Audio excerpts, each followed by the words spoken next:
انہوں نے باہر نکالا تو وہ اپنی بغل مبارک سے تو وہ سفید چمکتا ہوا ہو گیا،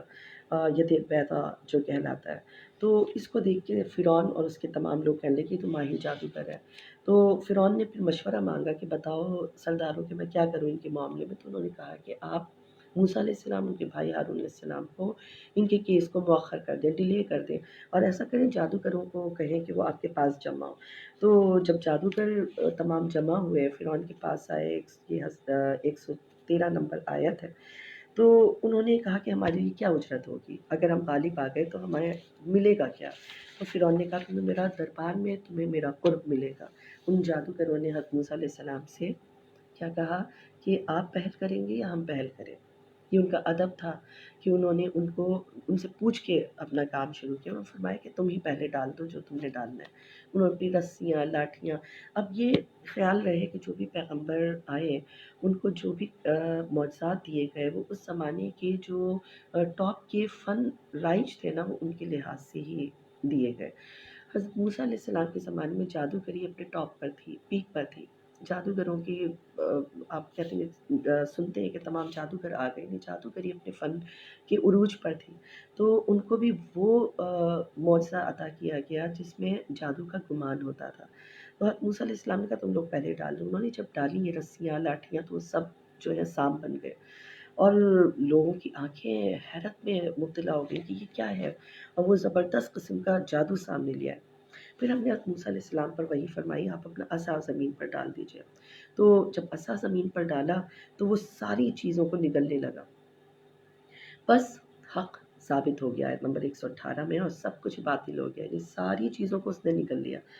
اب وہ جو آئے ہوئے تھے جادوگر، وہ تو جادو کے ماہر تھے، انہیں پتا تھا جادو کیا ہے اور حق کیا ہے، کیونکہ وہ تو ایک سراب ہے جادو، لیکن انہیں پتا تھا کہ یہ جو چیز انہوں نے ڈالی یہ جادو نہیں ہے، کچھ اور ہے۔ وہ سارے سجدے میں گر گئے، مغلوب ہو گئے، غلبہ حضرت موسیٰ علیہ السلام کو ملا، اور وہ بول اٹھے کہ ہم سارے جہانوں کے رب پر ایمان لائے جو موسیٰ اور ہارون علیہ السلام کا رب ہے۔ فرعون کو بڑا طیش آیا۔ آیت نمبر 23 میں وہ کہہ رہا ہے کہ یہ تم نے کیا کیا، یہ تم سب نے مل کے، جادوگروں نے اور حضرت موسیٰ اور ہارون علیہ السلام نے مل کر مجھ سے فریب کیا تاکہ مجھے اس شہر سے نکال دو اور میری قوم کو نکال دو، تو میں تمہارے ہاتھ پاؤں اپوزٹ ڈائریکشنز میں کاٹ ڈالوں گا اور تم سب کو پھانسی دے دوں گا۔ تو ان کے جو جادوگر تھے جو ایمان لے آئے، ان کا ادب تھا، جس ادب نے ان کو یہ ایمان کی راہ دکھائی، تو انہوں نے کہا کہ تمہیں ہمارا کون سا عمل برا لگا ہے؟ یہ برا لگا ہے نا کہ ہم اپنے رب کی سچی نشانیوں کو دیکھ کر ایمان لے آئے، اور ہم اپنے رب سے دعا کرتے کہ ہم پر صبر کے سرچشمے کھول دے۔ بہت انتہا سے زیادہ مشکل وہ ٹائم تھا کہ سامنے فرعون تھا، اور فرعون اپنی سختیوں میں بے حد مشہور تھا، اور اس نے وہ سب کچھ کیا جو اس نے کہا۔ آیت نمبر 127 میں آتا ہے کہ فرعون کی جو قوم تھی اس کے سرداروں نے خطرہ محسوس کیا اور کہا کہ کیا تم موسیٰ اور ان کی قوم کو ایسے ہی چھوڑ دو گے، یہ تو ملک میں فساد پھیلائیں گے اور تیرے معبودوں کو بھی نہیں چھوڑیں گے، اور اب ہم ایسا کرتے کہ ان کے لڑکوں کو قتل کر دیتے، جو پہلے ان کی پیدائش سے پہلے بھی یہی کیا تھا، لڑکوں کو قتل کر دیا جاتا تھا اور لڑکیوں کو زندہ چھوڑ دیا جاتا تھا۔ تو اب پھر انہوں نے کہا کہ اب ہم ان کے مردوں کو قتل کر دیں گے، پھر ان کی خواتین ہی بچیں گی، ان کی ادھر ادھر جہاں بھی ہو جائیں گی تو ان کی قوم وہ قوم تو نہیں رہے گی، تو ان کی عورتوں کو ہم زندہ رکھیں گے۔ آیت نمبر 128 میں آتا ہے کہ موسیٰ علیہ السلام نے فرمایا اپنی قوم سے تم صبر کرو، اللہ مدد کرے گا، اللہ سے مدد مانگو، اور وہ جسے چاہتا ہے وارث بنا دیتا ہے سلطنت کا۔ لوگ کہنے لگے کہ ہمیں تو جب آپ نہیں آئے تھے، آپ کے آنے سے پہلے بھی ہمارا یہی حال تھا، ہمیں اذیتیں دی گئی، ہمارے بیٹوں کو مار دیا جاتا تھا اور ہمیں بہت زیادہ بری طرح ٹریٹ کیا جاتا تھا، اور اب ہماری مصیبت دور کب ہوگی؟ تو موسیٰ علیہ السلام نے فرمایا کہ قریب ہے کہ تمہارا رب تمہارے دشمن کو ہلاک کر دے۔ پھر ان کے اوپر، فرعون کی قوم کے اوپر قحط سالی کی گرفت آئی، ٹھیک ہے، میووں کو نقصان ہوئے، اللہ تعالیٰ نے ان کو گرفت میں لیا، اور پھر ہوا کیا؟ آیت نمبر 133 میں ان جو عذاب اللہ تعالیٰ نے بھیجے ان کے نام آ رہے ہیں کہ طوفان بھیجے، ٹڈیاں بھیجی، ان کا عذاب بھیجا، گھن یعنی کیڑوں کا عذاب بھیجا، پھر مینڈک کا عذاب بھیجا، ہر چیز میں مینڈک آ جاتے تھے، خون کا عذاب بھیجا، ہر برتن میں ہر چیز میں خون جمع ہو جاتا تھا، ٹھیک ہے نا، اور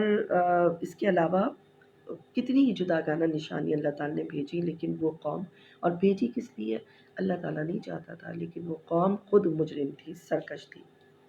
اور جب ان پر کوئی عذاب واقع ہوتا، آیت نمبر 134 میں ہے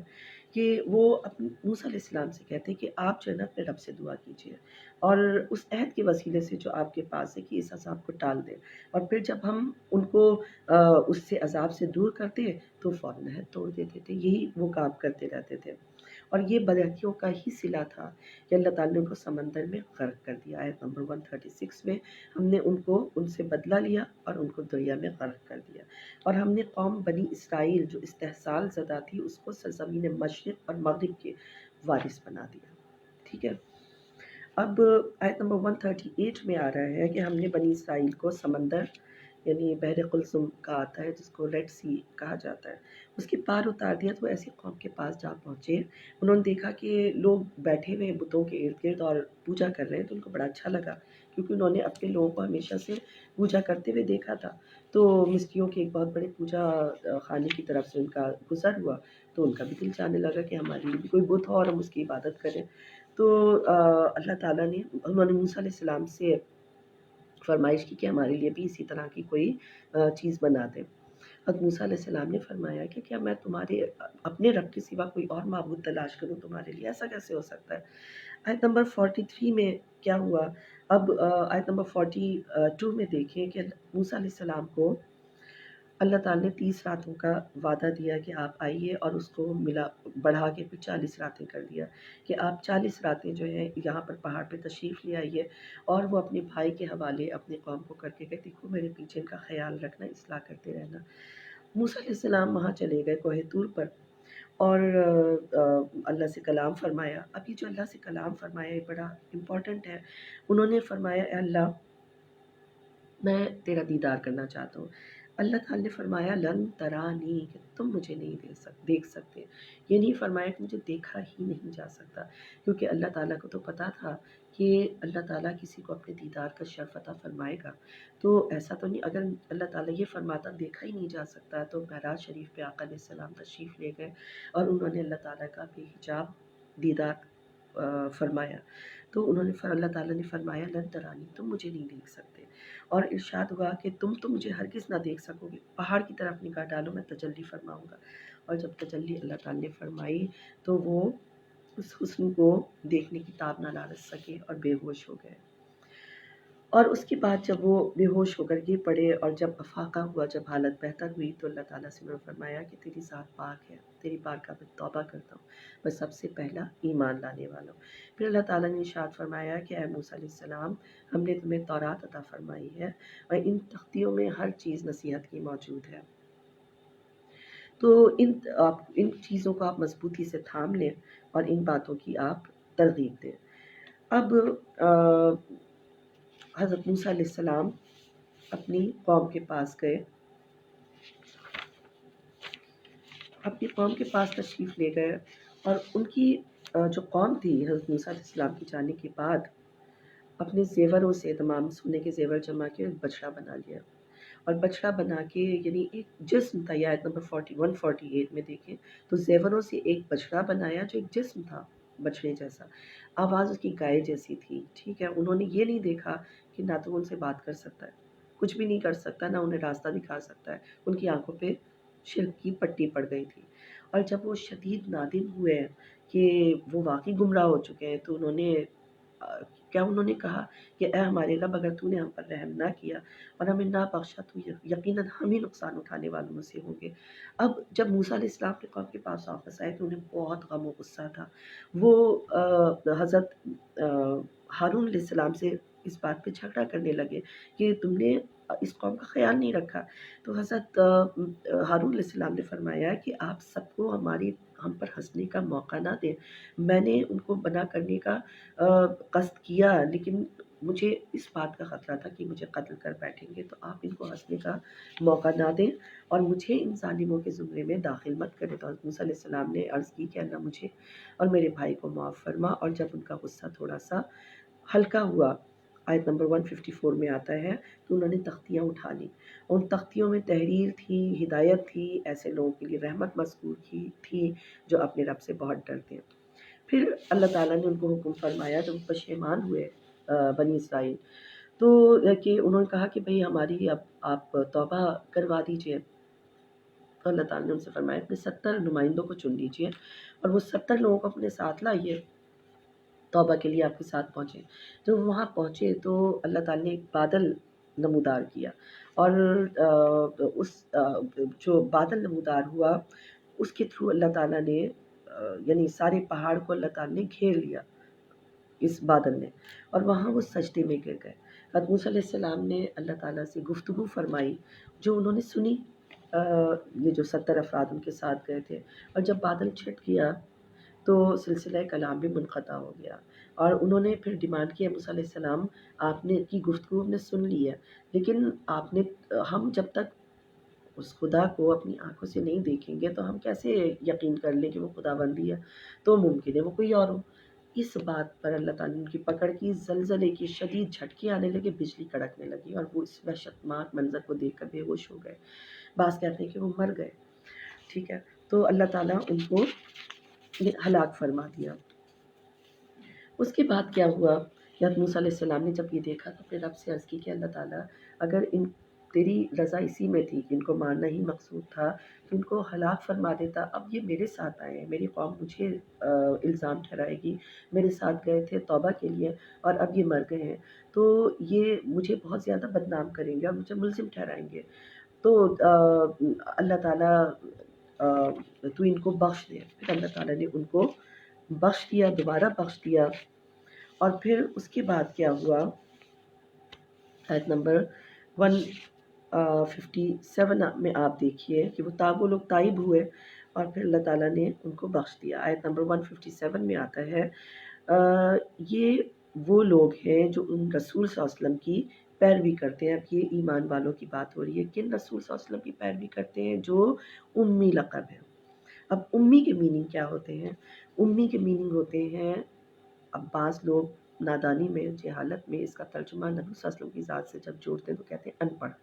ان پڑھ از سم تھنگ ڈفرینٹ، اور لوگوں سے نہ پڑھا ہوا از ڈفرینٹ۔ تو یہاں جو لقب نبی صلی اللہ علیہ وسلم کا دیا ہے تو وہ نعوذ باللہ ان پڑھ اس کی میننگ نہیں ہے، بلکہ اس کی میننگ یہ ہے کہ ان کو دنیا کے کسی شخص نے تعلیم نہیں دی۔ والد ان کی پیدائش سے پہلے اللہ تعالیٰ نے اپنے پاس بلا لیا، والدہ بہت ارلی ایج میں ہی چلی گئیں، دادا بھی چلے گئے، اللہ تعالیٰ نے جو بھی ان کو عطا فرمایا اپنے پاس سے پڑھایا لکھایا۔ تو نبی کریم صلی اللہ علیہ وسلم کے لیے آتا ہے نا کہ ہم آپ کو خود ہی پڑھائیں گے، ٹھیک ہے، ہم ذمہ دار ہیں اور آپ کو یاد رکھنے کی ضرورت نہیں ہے، ہم ہی آپ کو یاد کرائیں گے۔ تو نبی کریم صلی اللہ علیہ وسلم کو امی کہنے کا مطلب یہ ہے، اچھا ام کی ایک میننگ یہ بھی ہوتے ہیں جہاں سے ساری خزانے پھوٹتے ہیں، ٹھیک ہے، تو نبی صلی اللہ علیہ وسلم دنیا میں کسی شخص سے نہیں پڑھے، ان کا دنیا میں کوئی ٹیچر نہیں ہے، ان کا ٹیچر صرف اللہ تعالیٰ ہے، اور سرچشمہ ہدایت وہیں سے جاری ہوا، تمام علوم وہیں سے جاری ہوئے، قرآن پاک کی تعلیم انہوں نے دی۔ تو اللہ تعالیٰ نے فرمایا ہے کہ وہ لوگ جو ان کی پیروی کرتے ہیں جو امی لقب ہیں، نبی ہیں، اچھا ایک تو امی لقب ہو گیا، ایک نبی ہو گیا۔ نبی جیسا کہ آپ کو پتہ ہے کہ نبا سے نکلا ہے جس کے معنی خبریں دینا،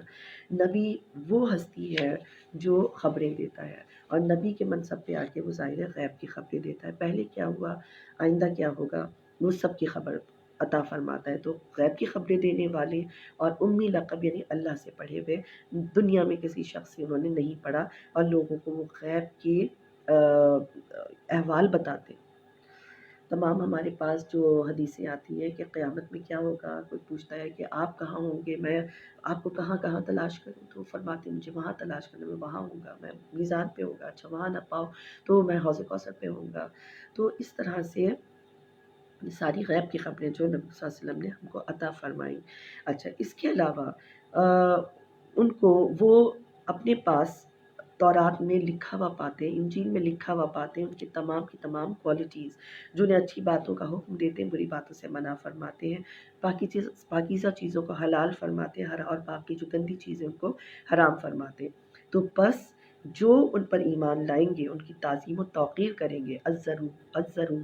عزروہ و نصروہ، کہ جو ان کی تعظیم کریں گے، ان کی توقیر کریں گے، ان کی مدد کریں گے، نصرت کریں گے، تو اس نور جو قرآن کی صورت میں نازل ہو اس کی پیروی کریں گے جو ان کے ساتھ نازل کیا گیا، وہی فلاح پائیں گے۔ اچھا، آیت نمبر 160 آپ دیکھیے کہ آیت نمبر 159 دیکھیے کہ موسیٰ علیہ السلام کی قوم میں ایک جماعت ایسے لوگوں کی بھی جو حق بتاتے ہیں۔ ہمیشہ دو طبقات بنتے، ایک گمراہی پر ہوتی ہے اور ایک حق پر ہوتی ہے، تو عدل پر مبنی فیصلے کرنے والے بھی ان کی جماعت میں موجود ہیں، لیکن وہ ہمیشہ کم ہوتے ہیں۔ آیت نمبر 160 میں پھر وہی ذکر ہے جو پیچھے آیا تھا ذکر کہ ہم نے ان کو گروہ در گروہ 12 قبیلوں میں تقسیم کیا اور 12 چشمے پھوٹ اٹھے۔ یہ بنی اسرائیل جو ہے نا، بنی اسرائیل کا یہ ہے کہ یہ ان کو 12 قبیلوں میں ڈسٹریبیوٹ کیا گیا، ٹھیک ہے، کیونکہ یہ ان کی تعداد بہت زیادہ تھی، اور جب ان کو یہ جو بنی اسرائیل تھے یہ اصل میں حضرت یعقوب علیہ السلام کے 10 بیٹوں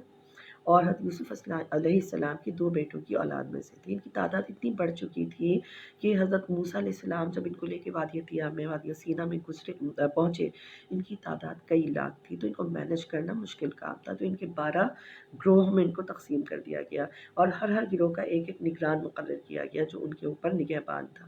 اچھا، تو یہ ان کا ذکر آ رہا ہے کہ پھر جب یہ وادی طیٰ میں گئے، وہاں پر پانی نہیں تھا، لقدق صحرا تھا، تو اللہ تعالیٰ نے انہوں نے کہا کہ اپنے پیغمبر سے کہ آپ درخواست کیجئے اپنے اللہ سے کہ ہمیں پانی نازل فرمائے، تو انہوں نے اپنا عصا پتھر پر مارا اور چشمے 12 پھوٹ اٹھے، اور ہر ایک نے اپنا اپنا گھاٹ پہچان لیا کہ کون سا کس کا ہے، اور پھر ان پہ من و سلوہ اتارا، بادل ان پہ سایہ کیا رکھا۔ یہ سب اللہ تعالیٰ نے اس آیت میں ہمیں بتا دیا۔ آیت نمبر 164 کہتی ہے کہ جب ان میں سے ایک گروہ نے کہا کہ تم ایسے لوگوں کی نصیحت کیوں کر رہے ہو جنہیں اللہ ہلاک کرنے والا ہے۔ اب یہ اس سے پچھلی آیت میں ان لوگوں کا ذکر ہے یہودیوں میں سے جن کو ہفتے کے دن مچھلی کے شکار کو منع کیا گیا تھا، اور ہفتے کے دن مچھلیاں اوپر آ جاتی تھیں اور ان کو بڑا اچھا لگتا تھا کہ اتنی ساری مچھلیاں ہیں اور ہم کیسے ان کو نہ پکڑیں، تو انہوں نے، آپ کو پتہ ہی ہے کہ کس طرح سے اپنی لہجت قائم کی تھی۔ اچھا، یہ جو تھا نا شہر، ایلا کا شہر تھا جو اب عقبہ کے نام سے مشہور ہے، اور یہ جو ایک گروہ نے جو یہ بات کہی کہ تم انہیں کیوں سمجھاتے ہو، تو یہ 3 گروہ ہو گئے تھے۔ ایک گروہ تو وہ تھا جو کھلم کھلا نافرمانی کرتا تھا اور خوب مچھلیاں پکڑتا تھا، اور دوسرا وہ تھا جو خود شکار تو نہیں کرتا تھا لیکن شکار کرنے والوں کو منع نہیں کرتا کہ تم ایسا کرو، تم ایسا نہ کرو۔ تیسرا وہ تھا جو اس گناہ سے بچے ہوئے تھے اور تبلیغ اپنی جاری رکھے ہوئے تھے، ہر وقت مشغول رہتے تھے، تو ان کو یہ دوسرے نمبر والا گروہ کہتا تھا کہ تم ایسا کیوں کر رہے ہو، تم ان کو کیوں سمجھا رہے ہو، تو انہیں تو اللہ نے ہلاک کر دیا، تو اللہ تعالیٰ سخت عذاب دینے والا ہے۔ تو وہ کیا کہتے تھے کہ تمہارے رب کے حضور اپنی معذرت پیش کرنے کے لیے، تاکہ ہم متقی پرہیزگار رہیں، کہ ہم پہ یہ حجت نہ ہو کہ ہم نے منع نہیں کیا تھا، ہم نے اپنا فرض سر انجام نہیں دیا تھا، اور اس لیے بھی کہ شاید وہ پرہیزگار بن جائے۔ تو تیسرا گروہ جو تھا اس پر عذاب نہیں آیا۔ آیت نمبر 165 میں آتا ہے کہ جب انہیں نصیحت کی گئی تھی تو کیا ہوا کہ جو 2 باقی تھے نا، ان کے اوپر ہم نے عذاب نازل کیا، اور وہ ایک جو کام کر رہا تھا، اپنا فرض پورا کر رہا تھا، اس پر ہم نے عذاب نازل نہیں کیا۔ آیت نمبر ہم دیکھتے ہیں اب 172 کہ اور یاد کیجئے جب آپ کے رب نے اولاد آدم کی پشتوں سے ان کی نسل نکالی اور ان کو انہی کی جانوں پر گواہ بنایا۔ یہ بہت مشہور میثاق الست ہے، یعنی اس میں اللہ تعالیٰ نے حضرت عمر رضی اللہ عنہ نے اس کی آیت کی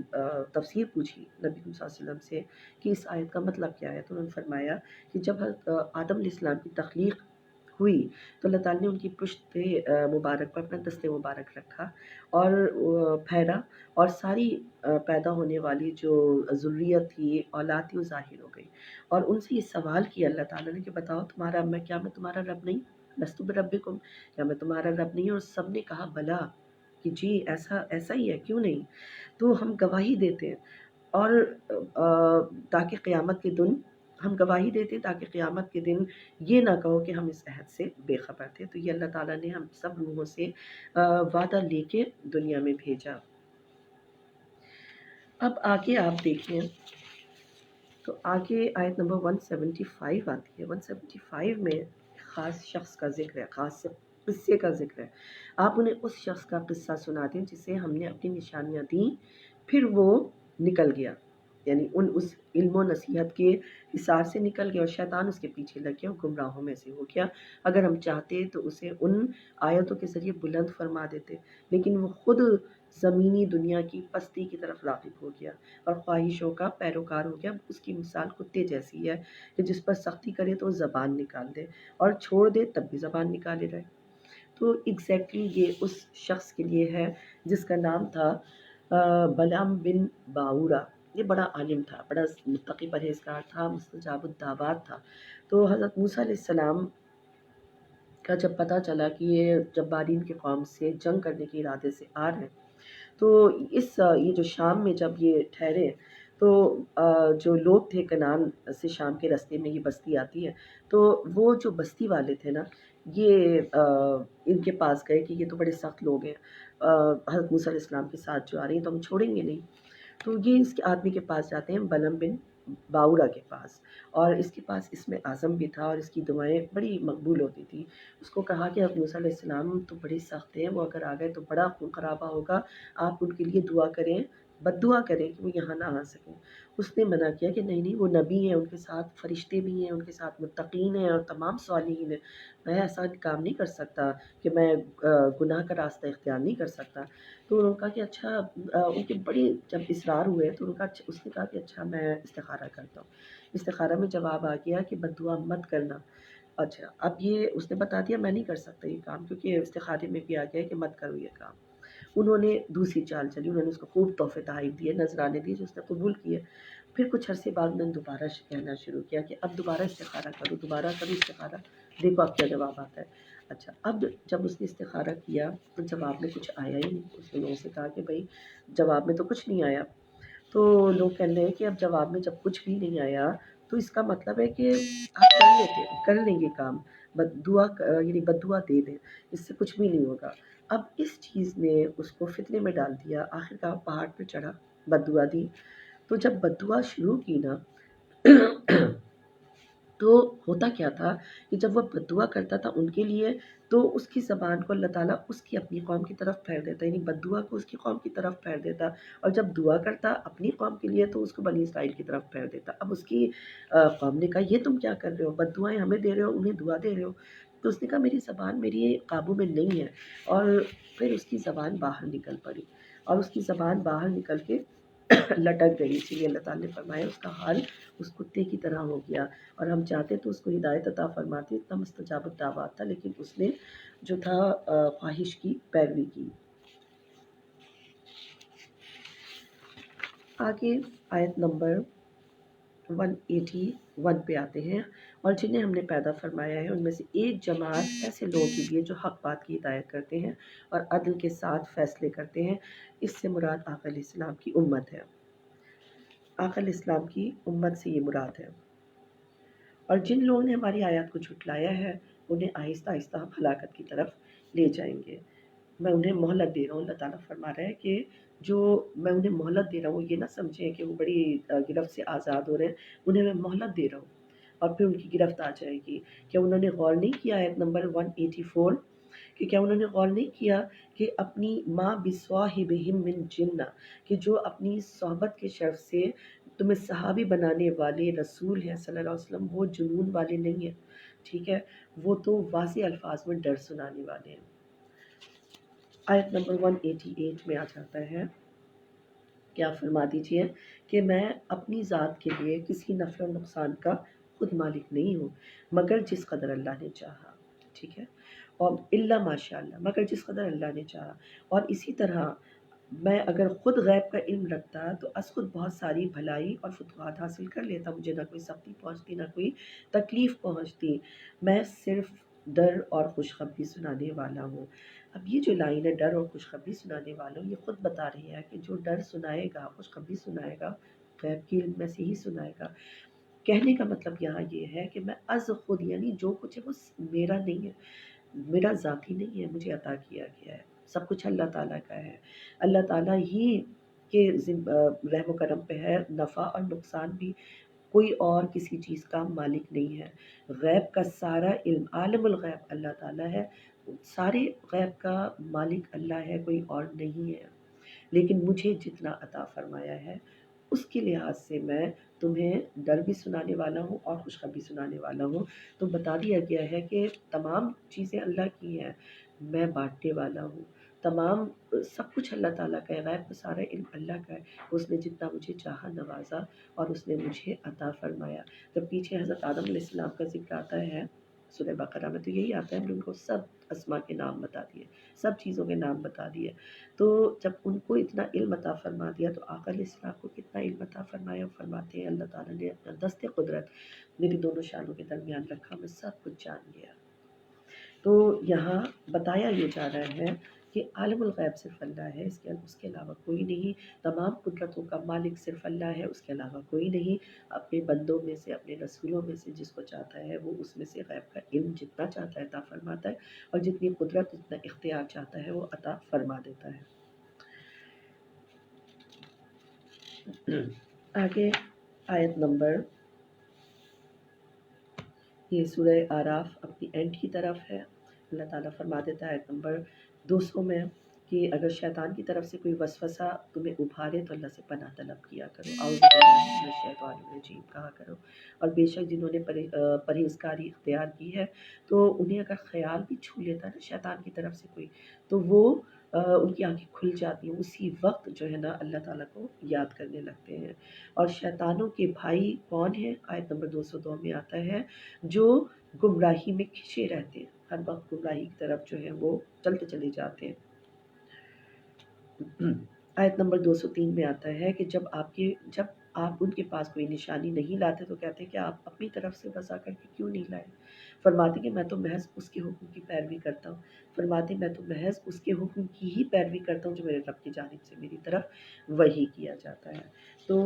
بتانے کا مقصد یہی ہے کہ نبی ہمیشہ وہی کرتے ہیں جو اللہ تعالیٰ کہتا ہے، وہ اپنی خواہش نفس سے کوئی بات زبان مبارک سے نہیں نکالتے۔ سورہ انفال مدنی سورہ ہے۔ انفال جمع ہے نفلہ کی اور اس کی میننگ ہے غنیمت۔ اچھا، اس کو بدریہ سورہ بھی کہتے ہیں۔ حضرت ابن عباس رضی اللہ تعالیٰ عنہما سے مروی ہے کہ اس کی 17 آیتیں مکی اور باقی مدنی ہیں۔ آغاز نزول اس کا ہوا ہے غزوہ بدر کے فوراً بعد، اور غزوہ بدر کا اس میں ڈیٹیل میں ذکر ہے، اور آغاز اس کا سن 2 ہجری ہے، اور اسٹارٹ ہی یہ انفال سے ہو رہی ہے کہ اے نبی مکرم صلی اللہ علیہ وسلم، یہ آپ سے کیا پوچھتے ہیں کہ انفال کیا ہے؟ انفال یعنی غنیمت کے بارے میں آپ سے پوچھتے ہیں کہ یہ غنیمت ہے کیا؟ تو آپ فرما دیجئے کہ مال غنیمت کے مالک جو ہیں اللہ اور اس کے رسول صلی اللہ علیہ وسلم ہیں۔ یعنی اللہ تعالیٰ نے رسول صلی اللہ علیہ وسلم کو اپنے ساتھ کس طرح جوڑا ہے۔ اموال غنیمت میں اللہ تعالیٰ کا تو کوئی رول ہی نہیں ہے، اللہ تعالیٰ نے تو کچھ کرنا ہی نہیں ہے۔ رسول اللہ صلی اللہ علیہ وسلم نے صحابہ کرام اللہ تعالیٰ نے ان کو اپنے ساتھ جوڑ کے پیش کیا کہ اللہ اس کے رسول صلی اللہ علیہ وسلم ہے، تو تم اللہ سے ڈرا کرو اور اپنے معاملات سیدھے رکھا کرو اور اللہ اور اس کے رسول صلی اللہ علیہ وسلم کی اطاعت کیا کرو۔ اور ایمان والے کون ہیں؟ ایمان والوں کی کوالٹیز بیان ہو رہی ہیں، صرف وہی ہیں جن کے سامنے جب اللہ کا ذکر کیا جاتا ہے تو ان کے دل خوف زدہ ہو جاتے ہیں اس کی جلال سے، جب ان پر اس کی آیات تلاوت کی جاتی ہیں تو ان کے ایمان کو وہ بڑھا دیتی ہیں، اور ہر حال میں رب پہ توکل کرتے ہیں، اپنی پوری کی پوری ایفرٹ کرتے ہیں اور پھر رب پہ توکل کرتے ہیں۔ یہ لوگ نماز قائم کرتے ہیں اور زکوٰۃ ادا کرتے ہیں، یہی لوگ سچے مومن ہیں۔ آیت نمبر ہم دیکھتے ہیں 5 اور 6۔ جس طرح آپ کا رب آپ کو آپ کے گھر سے حق کے ساتھ باہر لایا، حالانکہ مسلمانوں کا ایک گروہ اس پہ ناخوش تھا، وہ آپ سے اس امر حق کے ظاہر ہونے آنے کے بعد بھی جھگڑنے لگے تھے کہ اللہ کی یعنی بشارت یہ آئی تھی کہ آپ اور آپ کے جو لوگ ہیں ان کو فتح نصیب ہوگی، اس کے باوجود بھی وہ ایسے سمجھ رہے تھے کہ موت کی طرف آگے جا رہے ہوں، اور وہ اس پہ حیران تھے، پریشان تھے۔ اس کا اس طرح سے ہے تفسیر کہ مدینے سے آقا علیہ السلام کی تشریف آوری کا ظاہری سبب تو یہ تھا کہ وہ تجارت کی غرض سے تشریف لے جا رہے تھے، ٹھیک ہے نا، تو مدینہ شریف آوری کی غرض یہ تھی۔ کہ اہل مکہ کا تجارتی قافلہ تھا. جب باہر نکلے تو ابو جہل کی سربراہی میں لشکر کفار کے آنے کی اطلاع ملی. تو صورتحال بالکل بدل گئی، کیونکہ وہ تو ساز و سامان کے ساتھ نہیں آئے تھے، جنگ کے ارادے سے نہیں آئے تھے، وہ تو اپنا تجارتی قافلہ لے کر جا رہے تھے. مسلمان جنگی نیت سے مدینے روانہ یہ جو تھے جنگی سامان ان کے پاس نہیں تھا، اور بعض لوگوں کو یہ بات جو ہے مصلحت کے خلاف نظر آ رہی تھی کہ جب ہمارے پاس کوئی مسلح ہم نہیں ہے، ہمارے پاس کوئی ایسی چیزیں نہیں ہیں کہ ہم جنگ لڑنے کے قابل ہو، تو پھر ہم کیوں جنگ لڑیں. تو جنگی سامان نہ تھا تو یہ خلاف نظر آیا، تو وہ جان بوجھ کر کہنے لگے کہ ہم اپنے آپ کو موت کے منہ میں کیوں ڈال دیں. لیکن جب آقا علیہ السلام نے مشاورت فرمائی تو جانثاروں نے فوراً کہہ دیا کہ ہم تیار ہیں. اور جب انہوں نے دعوت حق پہ لبیک کہا تو سب کے دلوں سے جو تھا نا وہ اندیشہ موت کا جاتا رہا، اور وہ سب تیار ہو گئے. آیت نمبر 7 ہے کہ اور وہ وقت یاد کرو جب اللہ نے تم سے کفار مکہ کے 2 گروہوں میں سے ایک پر غلبے کا وعدہ فرمایا، اور وہ یقیناً تمہارے لیے ہے، اور تم یہ چاہتے تھے کہ وہ غیر مسلح ہو کر کمزور ہو کر تمہارے ہاتھ آ جائیں. اللہ چاہتا تھا کہ اپنے کلام حق سے ثابت فرما دے کہ بڑے مسلح لشکر پر مسلمانوں کی فتح یابی کی صورت میں کافروں کو یہ یعنی جڑی کاٹ دے اللہ تعالیٰ. تو ایک تو اہل مکہ کا قافلہ تھا جو 50,000 پاؤنڈ کی مالیت کا سامان لیے شام سے مکہ واپس لوٹ رہا تھا، اور جس کی حفاظتی دستے میں 30 سے 40 نفری تھی، اور دوسرا گروہ مسلح اور طاقت کے نشے میں چور تھا. تو مسلمانوں کو وہ پیسنے کے لیے آنا چاہتا تھا. تو ان کا اللہ تعالیٰ بتا رہے ہیں کہ وہ وقت یاد کرو جب تم اپنے رب سے فریاد کر رہے تھے مدد کی، اس نے تمہاری جو ہے فریاد قبول کی اور پے در پہ فرشتے نازل کیے.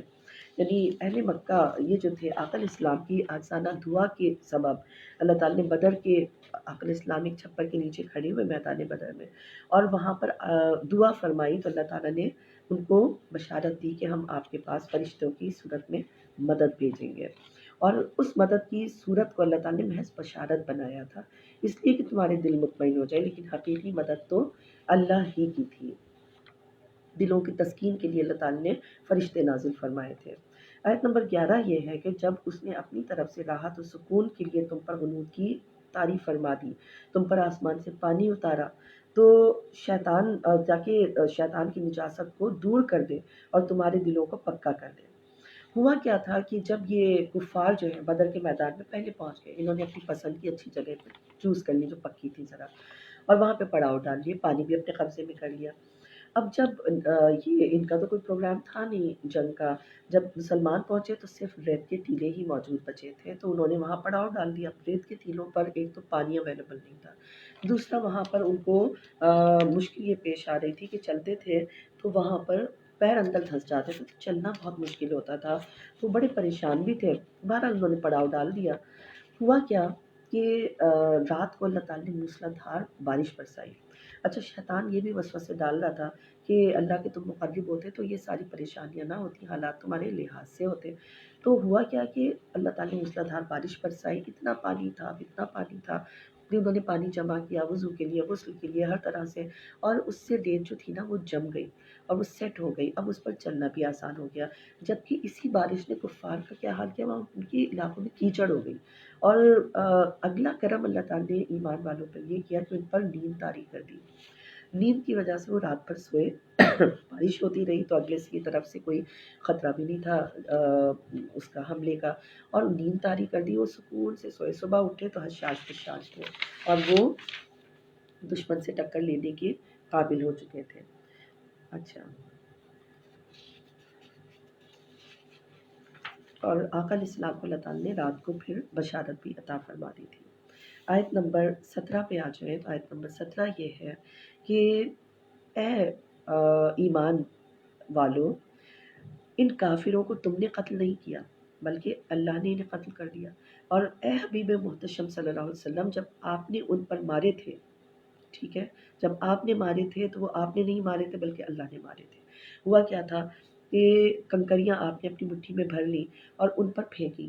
ہر کافر کے اوپر وہ گئیں اور وہ اندھے ہو گئے. ٹھیک ہے، آقا علیہ السلام کا عمل اللہ تعالیٰ نے فرمایا کہ وہ میرا عمل ہے، یہ جو کنکریاں پھینکی تھیں یہ حقیقت میں ہم نے پھینکی تھی. آقا علیہ السلام کا عمل اللہ نے اپنا عمل قرار دے دیا. بالکل اسی طرح جیسے صلح حدیبیہ میں اللہ تعالیٰ نے فرمایا کہ یہ جو آپ کے ہاتھ پر بیعت کر رہی ہیں ہمارے ہاتھ پر بیعت کر رہے ہیں. اللہ تعالیٰ نے آپ کے ہاتھ کو اپنا ہاتھ قرار فرمایا. آپ کے اس دست مبارک سے جو کنکریاں پھینکی گئی وہ اللہ تعالیٰ نے فرمایا وہ اصل میں ہم نے مارے تھے، وہ ہماری طرف سے تھے. اس کے بعد آیت نمبر 19 دیکھیں. آیت نمبر 19 میں ہے کہ اے کافروں کو اللہ تعالیٰ ایڈریس کر رہا ہے کہ تم نے تو فیصلہ کن فتح مانگی تھی تو یقیناً تمہارے پاس فتح آ چکی، اور اگر تم باز آ جاؤ تمہارے حق میں بہتر ہے، اور پھر اگر تم یہ دوبارہ کرو گے تو پھر یہی سزا ہم دیں گے. اچھا کافروں کو کون سی فتح ملی تھی؟ اس کا مطلب یہ ہے کہ کافر جب مکے سے روانہ ہوئے نا تو انہوں نے نکلنے سے پہلے غلاف کعبہ پکڑ کے دعا کی تھی. دعا مانگ کے آئی تھی کہ اے اللہ ہم دونوں فریقوں میں سے جو زیادہ مہمان نواز ہے، زیادہ صلہ رحم ہے، قیدیوں پر کو زیادہ آزاد کرنے والا ہے اس کی مدد فرما، اور اگر رسول صلی اللہ علیہ وسلم حق پر ہیں تو ان کو فتح عطا فرما، اور اگر ہم حق پر ہیں تو ہمیں عطا فرما. تو اب تو وہ غلط فہمی ختم ہو گئی، ان کی دعا پوری ہوئی. اللہ تعالیٰ نے فتح سے بتا دیا کہ کون حق پر ہے. پھر بھی اگر تم ایمان نہیں لاتے تو اللہ تعالیٰ فرماتا ہے کہ تمہیں ہم دوبارہ بھی سزا دیں گے. آیت نمبر 24.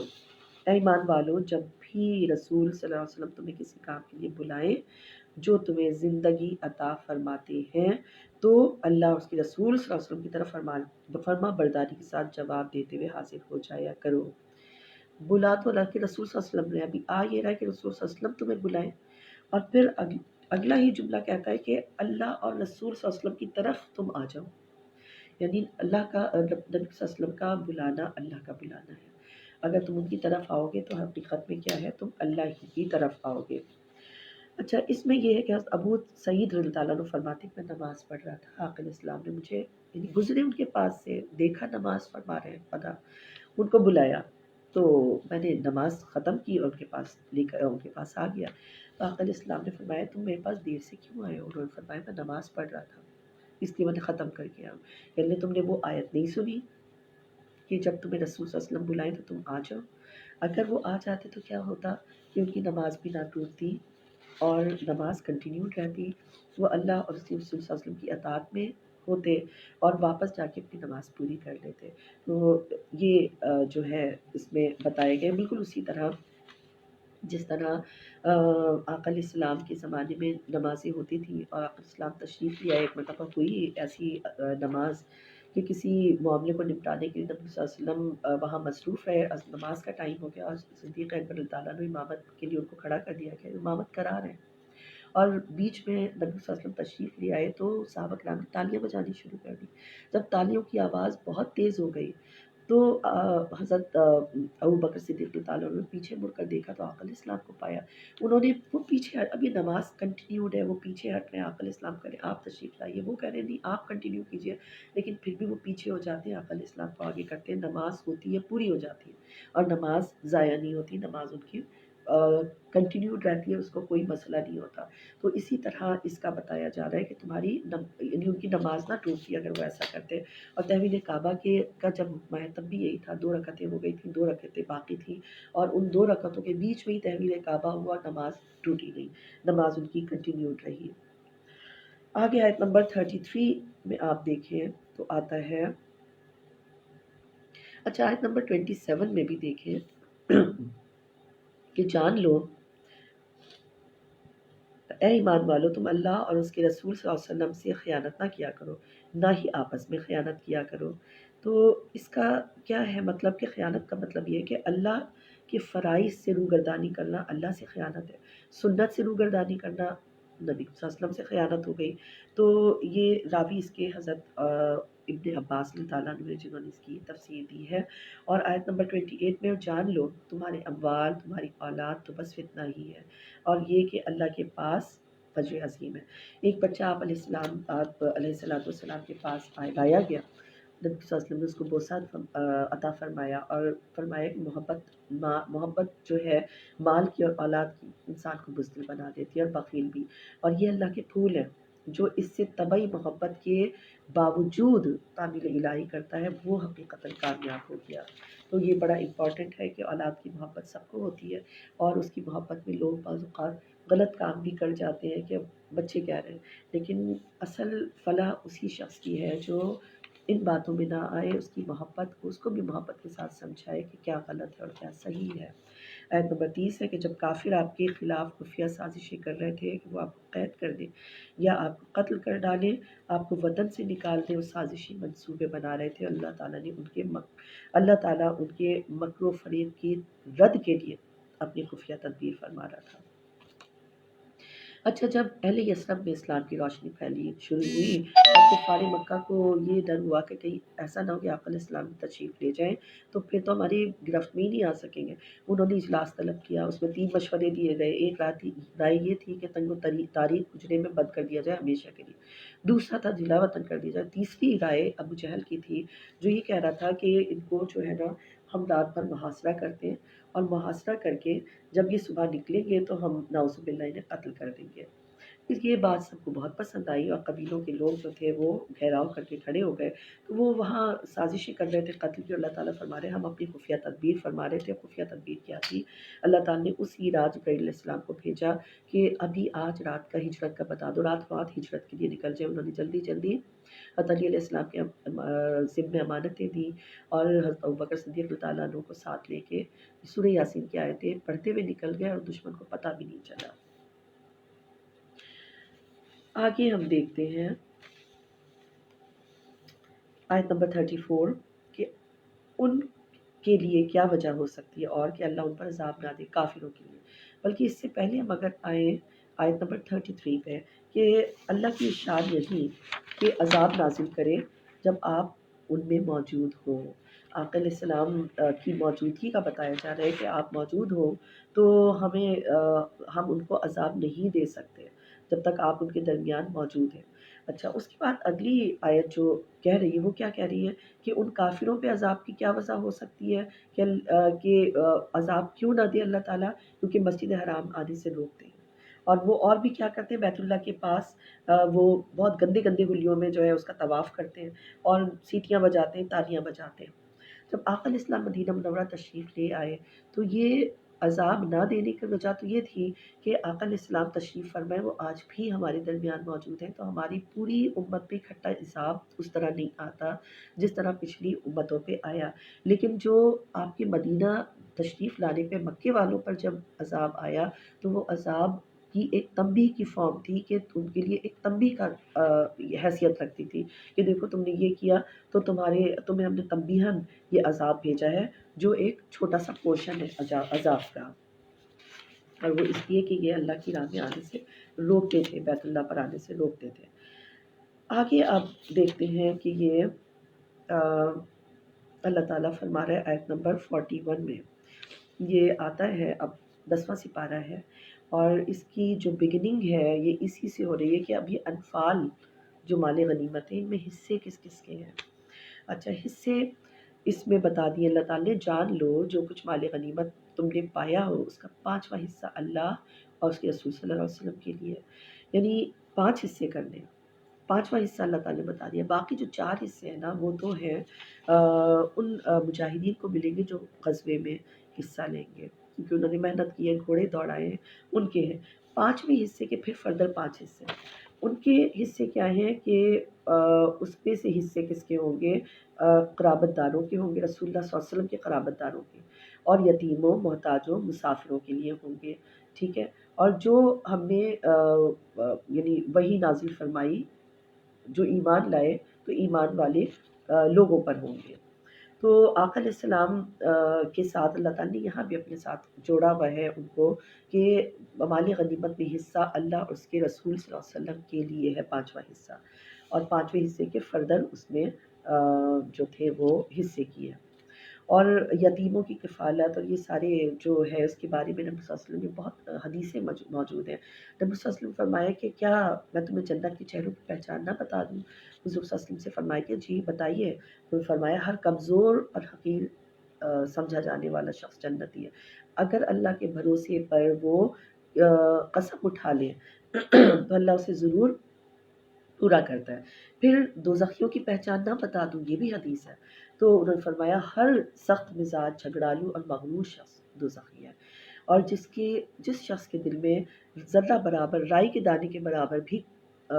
تکبر ہوگا، جنت کی خوشبو بھی نہیں سن سکے گا۔ پھر یتیم کی کفالت بھی بڑی امپورٹنٹ اللہ تعالیٰ نے نبی صلی اللہ علیہ وسلم نے بتائی ہے کہ قیامت کے دن وہ میرے ساتھ ہوگا، جو یتیم کی کفالت کرتا ہوگا وہ اس طرح ہوگا، اتنا ساتھ ہوگا جیسے دو انگلیاں آپس میں جڑی ہوئی ہیں۔ اچھا، آیت نمبر 43 دیکھیں، اللہ تعالیٰ کیا واقعہ یاد دلا رہا ہے کہ جب آپ کو اللہ نے خواب میں کافروں کے لشکر کو تھوڑا کر کے دکھایا تھا، اگر اللہ تعالیٰ زیادہ کر کے دکھاتا تو مسلمان ہمت ہار جاتے۔ اچھا، اب لوگ کہہ سکتے ہیں کہ پیغمبر کا خواب تو سچ ہوتا ہے، تو تھوڑا دکھایا گیا جبکہ وہ زیادہ تھے۔ تو اس کی ایک وجہ یہ بھی ہے کہ وہ تھے تو زیادہ، لیکن ایمانی لحاظ سے ان کی طاقت بہت کم تھی، کمزور تھے، اس لیے اللہ تعالیٰ نے ان کو تھوڑا ہی کر کے دکھایا کہ ان کی تعداد دکھاتا تو صحابہ کرام یعنی مسلمان کہہ سکتے تھے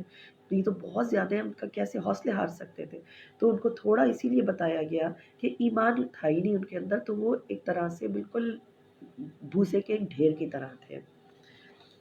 اچھا، جب خیمے میں پڑاؤ ہو جاتا ہے نا تو آقا علیہ السلام کو اونگ آ جاتی ہے اور خواب میں دیکھتے ہیں کہ مشرکین کا لشکر جو اللہ تعالیٰ دکھا رہے ہیں بہت تھوڑا سا ہے۔ پھر آپ خبر دیتے ہیں اپنے صحابہ کرام کو کہ یہ تو بہت تھوڑے سے ہیں، تو آقا علیہ السلام ان کو خبر دے دیتے ہیں۔ پھر وہ حضرت ابوبکر صدیق رضی اللہ عنہ آ کر خبر پہنچاتے ہیں کہ بھئی وہ بڑا لشکر آیا ہے۔ آقا علیہ السلام نے مختلف صحابہ کو بھیجا کہ عدد معلوم کر کے آئے۔ پھر کفار میں سے ایک بندے کو لے کر آئے، آقا علیہ السلام سے اس نے لا علمی کا اظہار کر دیا کہ مجھے نہیں پتا۔ آقا علیہ السلام نے پوچھا اچھا تم لوگ کتنے اونٹ ذبح کرتے ہو کھانے میں؟ تو اس نے کہا 10 صبح اور 10 رات کو۔ تو فرمایا کہ وہ 1000 لوگ، کیونکہ ایک اونٹ سے 100 آدمی کھا لیتے، تو جنگی سامان بھی زیادہ ہے۔ پھر انہوں نے گڑ گڑا کے حدیث میں آتا ہے کہ دعا فرمائی، وہاں مسجد عریش ہے جہاں انہوں نے دعا فرمائی، کملی مبارک بھی گر گئی اور آپ اتنا رو رہے تھے کہ مسلح بھی تر ہو گیا، آپ کی قمیص مبارک بھی تر ہو گئی اور آپ نے گڑ گڑا کر اللہ تعالیٰ سے دعا مانگی۔ تو مقصد یہی ہے جو اللہ تعالیٰ بتانا چاہتا ہے کہ تم اپنی پوری کوشش کرو اور اللہ تعالیٰ سے دعائیں مانگو، اللہ تعالیٰ تمہاری مدد فرمائے گا۔ اچھا، آیت نمبر 44 میں آتا ہے کہ وہ منظر بھی انہیں یاد دلائیے جب اس نے کافروں کو تمہاری آنکھوں میں تھوڑا کر کے دکھایا، اور یہ اس لیے کہ اس امر کو اللہ تعالیٰ پورا کر دے جو مقرر ہو چکا، کہ وہ بہت زیادہ ہونے کے باوجود وہ بزدلوں کی طرح ہیں اور وہ ہار جائیں گے، تم بھی غالب آؤ گے۔ اور اے ایمان والو، آیت نمبر 45 میں، جب تم کسی فوج سے تمہارا مقابلہ ہو دشمن سے تو ثابت قدم رہا کرو اور اللہ سے کو کثرت سے یاد کیا کرو۔ اچھا، اللہ کو یعنی ایک تو ثابت قدم رہو، ایک اللہ کا ذکر کثرت سے کرو۔ پھر آیت نمبر 46 میں تیسری چیز آ جاتی ہے اللہ اس کے رسول صلی اللہ علیہ وسلم کی اطاعت کرو، اور چوتھی چیز آ جاتی ہے آپس میں جھگڑا مت کرو، یعنی فرقے فرقے میں نہ ہو جاؤ، اور پھر تم صبر کرو، بے شک اللہ تعالیٰ صبر کرنے والوں کے ساتھ ہوگا۔ آیت نمبر 47 میں آتا ہے کہ ایسے لوگوں کی طرح مت ہو جانا جو اپنے گھروں سے اتراتے ہوئے لوگوں کو دکھاتے ہوئے نکلتے ہیں، جو اللہ کی راہ سے روکتے تھے، اور اللہ ان کے کاموں کو جو کر رہے ہیں وہ ان کو دیکھ رہا ہے۔ کفار جب بدر کے لیے روانہ ہوئے نا تو اپنے ساتھ عورتوں کو بھی لے کر آئے، اور جو گانا بجانا اور ڈانسز وغیرہ کرتے ہوئے بڑی مہارت سے کرتی تھی، شراب بھی تھی۔ ابو جہل کو جنگ کا ارادہ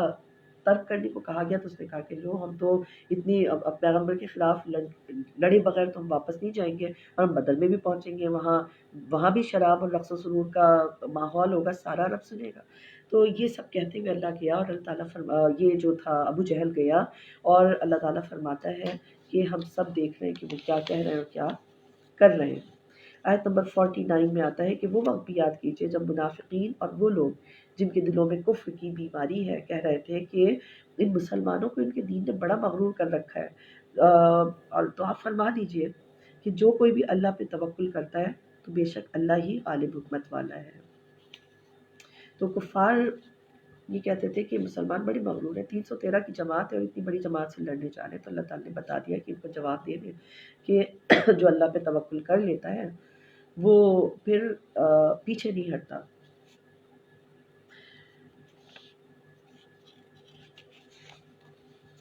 پھر آگے قوم فرعون کا ذکر آ جاتا ہے کہ اس کو اللہ تعالیٰ نے ان کی بدعمالیوں کی وجہ سے پکڑ لیا ہے۔ نمبر 52 میں آیت نمبر 56 میں اللہ تعالیٰ فرما رہے ہیں یہ وہ لوگ ہیں جن سے آپ نے بار بار عہد لیا، ہر بار اپنا عہد توڑ ڈالتے ہیں. سو اگر آپ انہیں میدان جنگ میں پا لیں تو عبرتناک قتل کے ذریعے ان کے پچھلوں کو بھی بھگا دیں، اور اگر آپ کو کسی قوم سے خیانت کا اندیشہ ہو تو ان کا عہد ان کی طرف لوٹا دیں، انہیں پر پھینک دیں. بے شک اللہ تعالیٰ دغا بازوں کو پسند نہیں فرماتا. یہاں بنو قریظہ اور بنو نذیر کا جن سے صلح کا معاہدہ ہوا، آقا علیہ السلام نے ان کو یعنی آقا علیہ السلام سے معاہدہ ہوا لیکن انہوں نے توڑا اور پھر توبہ کی. اور پھر خندق میں کیا ہوا کہ جب سارا عرب جمع ہو گیا، مدینہ پہ حملہ آور ہوا، تو جب انہوں نے دیکھا کفار کا پلڑا تو بڑا بھاری ہے تو وہ ان کی طرف جھک گئے، پھر انہوں نے اپنا عہد توڑ دیا. تو یہ بتایا جا رہا ہے کہ ان کو اب آپ جہاں بھی اب یہ اپنا عہد توڑ چکے نا، اب آپ ان کو جہاں پائیں ان کو مار ڈالیں، ٹھیک ہے، کیونکہ بد عہدی انہوں نے کی ہے، عہد انہوں نے توڑا ہے. اور اگر خیانت کا آپ کو اندیشہ ہو، کس طرح اندیشہ ہو، آپ ان کی نقل و حرکت دیکھ رہے ہیں، ملاحظہ فرما رہے ہیں، تو پہلے ان کو بتا دیں کہ دیکھو تمہاری جو حرکات ہیں مشکوک ہیں، تمہاری سرگرمیاں مشکوک ہیں، تو ہم معاہدے سے دستبردار ہوتے تو ان کا معاہدہ ان کی طرف پھینک دیں، اور اللہ تعالیٰ دغا بازوں کو پسند نہیں فرماتا. آیت نمبر 60 میں بتایا جا رہا ہے کہ اے مسلمانوں، تم سے جس قدر ہو سکے آلات یعنی ہتھیاروں کی اور جنگ کی سامان کی جو ہے نا وہ قوت مہیا رکھو، بندھے ہوئے گھوڑوں کی، اور اپنی دفاعی تیاری پوری رکھو، ٹھیک ہے، اور دشمن کو ڈراتے رہو. اور فرمایا کیا جا رہا ہے کہ فوجی طاقت اپنی مضبوط رکھو، دفاع کے اوپر سب سے زیادہ خرچہ کرو، تمہاری دھاک بیٹھ جانی چاہیے دشمن کے اوپر، تو سب سے زیادہ تم دفاع پر اپنا بجٹ لگاؤ.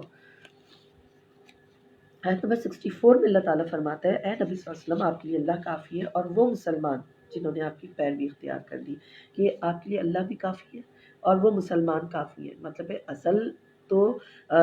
مدد اللہ کی ہے اور توکل اللہ ہی پر ہے، لیکن اللہ تعالیٰ فرما رہا ہے کہ وہ مسلمان آپ کی سپورٹ کے لیے ہوں گے. جو اسباب اللہ تعالیٰ فرماتے ہیں کہ اسباب ہونے چاہیے، یعنی دنیا اسباب کی جگہ ہے، تو وہاں پر مسلمان آپ کے ساتھ ساتھ ہوں گے اور مدد اللہ تعالیٰ کی جو ہے وہ آپ تک پہنچتی رہے گی. اللہ تعالیٰ آپ کے اوپر آپ توکل رکھیے. آیت نمبر ہے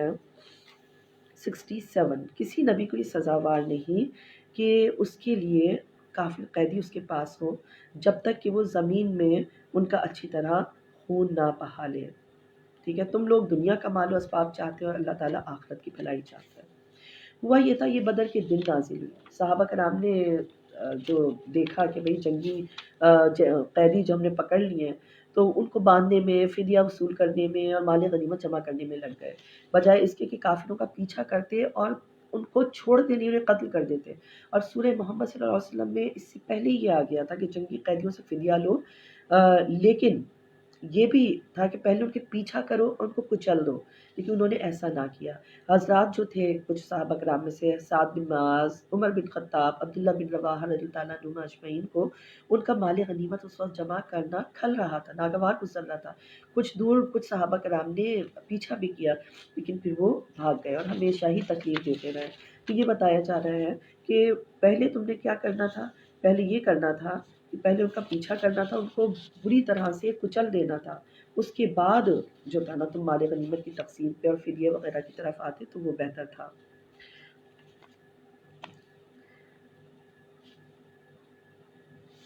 آیت نمبر 70 میں آتا ہے نبی صلی اللہ علیہ وسلم آپ ان سے جو آپ کے ہاتھوں میں قیدی ہیں فرما دیجئے اگر اللہ نے تمہارے دلوں میں بھلائی جان لی تو تمہیں اس مال سے بہتر عطا فرما دے گا جو فدیے میں تم سے لیا جا چکا، تمہیں بخش دے گا. اللہ بڑا بخشنے والا مہربان ہے. اچھا، اہل مکہ نے اپنے جنگی قیدیوں کے لیے فدیہ روانہ کیا. ان میں آپ کے چچا حضرت عباس اللہ تعالیٰ عنہ بھی تھے. انہوں نے عرض کیا رسول اللہ صلی اللہ علیہ وسلم میں تو مسلمان ہو چکا ہوں اور آپ جانتے ہیں. تو نبی صلی اللہ علیہ وسلم نے فرمایا کہ آپ بظاہر تو کافروں کی طرف سے ہی آئے ہیں اور اللہ تعالیٰ جانتا ہے آپ اسلام لے آئے ہیں، تو اللہ تعالیٰ اس بات سے باخبر ہے، لیکن جو فدیہ ہے وہ تو آپ دے دیں، آپ یہ دے دیں گے تو آپ کو اس کا اچھا بدلہ مل جائے گا. انہوں نے فرمایا میرے پاس تو کچھ بھی نہیں. تو آپ نے فرمایا رسول اللہ صلی اللہ علیہ وسلم نے کہ وہ مال کہاں ہے جو چچی ام الفضل کے پاس آپ نے رکھوایا اور آپ نے مل کر اس کو فلاں جگہ دفن کیا تھا، کہا تھا کہ اگر میں سفر میں مارا جاؤں تو میرے بچوں کو دے دینا۔ تو حضرت عباس رضی اللہ عنہ حیران رہ گئے، انہوں نے فرمایا کہ یہ بات تو میں نے کسی کو نہیں بتائی تھی، آپ کو پتہ ہے؟ تو میں گواہی دیتا ہوں کہ آپ اللہ کے نبی برحق ہیں، آپ بالکل سچے نبی ہیں۔ آیت نمبر 72 میں کیا ہے؟ آیت نمبر 72 میں ہے کہ جو شخص ایمان لائے، جو لوگ ایمان لائے، انہوں نے وطن چھوڑ دیے، مالوں اور جانوں سے اللہ کی راہ میں جہاد کیا، اور جن لوگوں نے مہاجرین کو جگہ دی، مدد کی، ان کی ایک دوسرے کے حقیقی دوست ہیں، جو لوگ ایمان لائے اور جو لوگ ایمان لائے مگر انہوں نے اللہ کی رضا کے لیے گھر بار نہیں چھوڑے، تو تمہیں ان کی دوستی سے کوئی سروکار نہیں، یہاں تک کہ وہ ہجرت کریں، اور اگر دین کے معاملات میں تم سے مدد چاہیں تو مدد کرنا تمہاری واجب ہے تمہارے اوپر۔ اچھا، آیت نمبر 72 میں ایک تو تب آپ دیکھیں تو ہر جگہ مرتبے الگ الگ ہیں، بعض کو بعض پہ فضیلت وہ ہر جگہ ہے، صحابہ کرام میں بھی بعض کو بعض پہ فضیلت ہے۔ سب سے ٹاپ کے خلفائے راشدین ہیں، ان سے نیچے عشرہ مبشرہ ہیں، ان سے نیچے بدری صحابہ ہیں، ان سے نیچے پھر مہاجرین جو سب سے پہلے ہجرت کر کے آئے آقا علیہ السلام کے ساتھ، پھر ان کے بعد وہ انصار جنہوں نے مہاجرین کو جگہ دی، صحیح ہے، یہ جو ہے اور پھر ان کے بعد جو ہے وہ صحابہ جنہوں نے صلح حدیبیہ کے بعد ہجرت کی، اور ان کے بعد نمبر آتا ہے ان صحابہ کے جنہوں نے فتح مکہ کے بعد ہجرت کی اور ایمان لائے۔ تو یہ جو ذکر ہو رہا ہے، یہ مواخات کا ذکر ہو رہا ہے کہ وہ آئے مہاجرین ہجرت کر کے، تو انصار نے بہت خندہ پریشانی کے ساتھ اپنی چیزیں آفر کر دیں، اور بعض ایسے مہاجر بھی تھے صحابہ میں جنہوں نے اس کو شکریہ کے ساتھ جو تھی وہ چیزیں نہ لیں۔ حضرت عبد الرحمن بن عوف رضی اللہ عنہ کو جن کا بھائی بنایا گیا، تو انہوں نے شکریہ کہا کہ نہیں، بہت بہت شکریہ آپ نے مجھے یہ چیزیں دی، لیکن مجھے ضرورت پیسوں کی نہیں ہے، مجھے آپ بازار کا راستہ دکھا دیں، میں خود کماؤں گا اور خود ہی پھر جو ہے اپنے لائف گزاروں گا۔ سب بھائی بہنوں، آپ کو پتہ ہے حضرت علی علیہ السلام جو ہے وہ رو پڑے کہ مجھے کسی کا بھائی نہیں بنایا، تو آقا علیہ السلام نے فرمایا کہ تم اس بات پہ خوش نہیں ہو کہ دنیا میں بھی اور آخرت میں بھی تم میرے بھائی ہو۔ تو یہ اس وقت کا یہاں پر ذکر ہے۔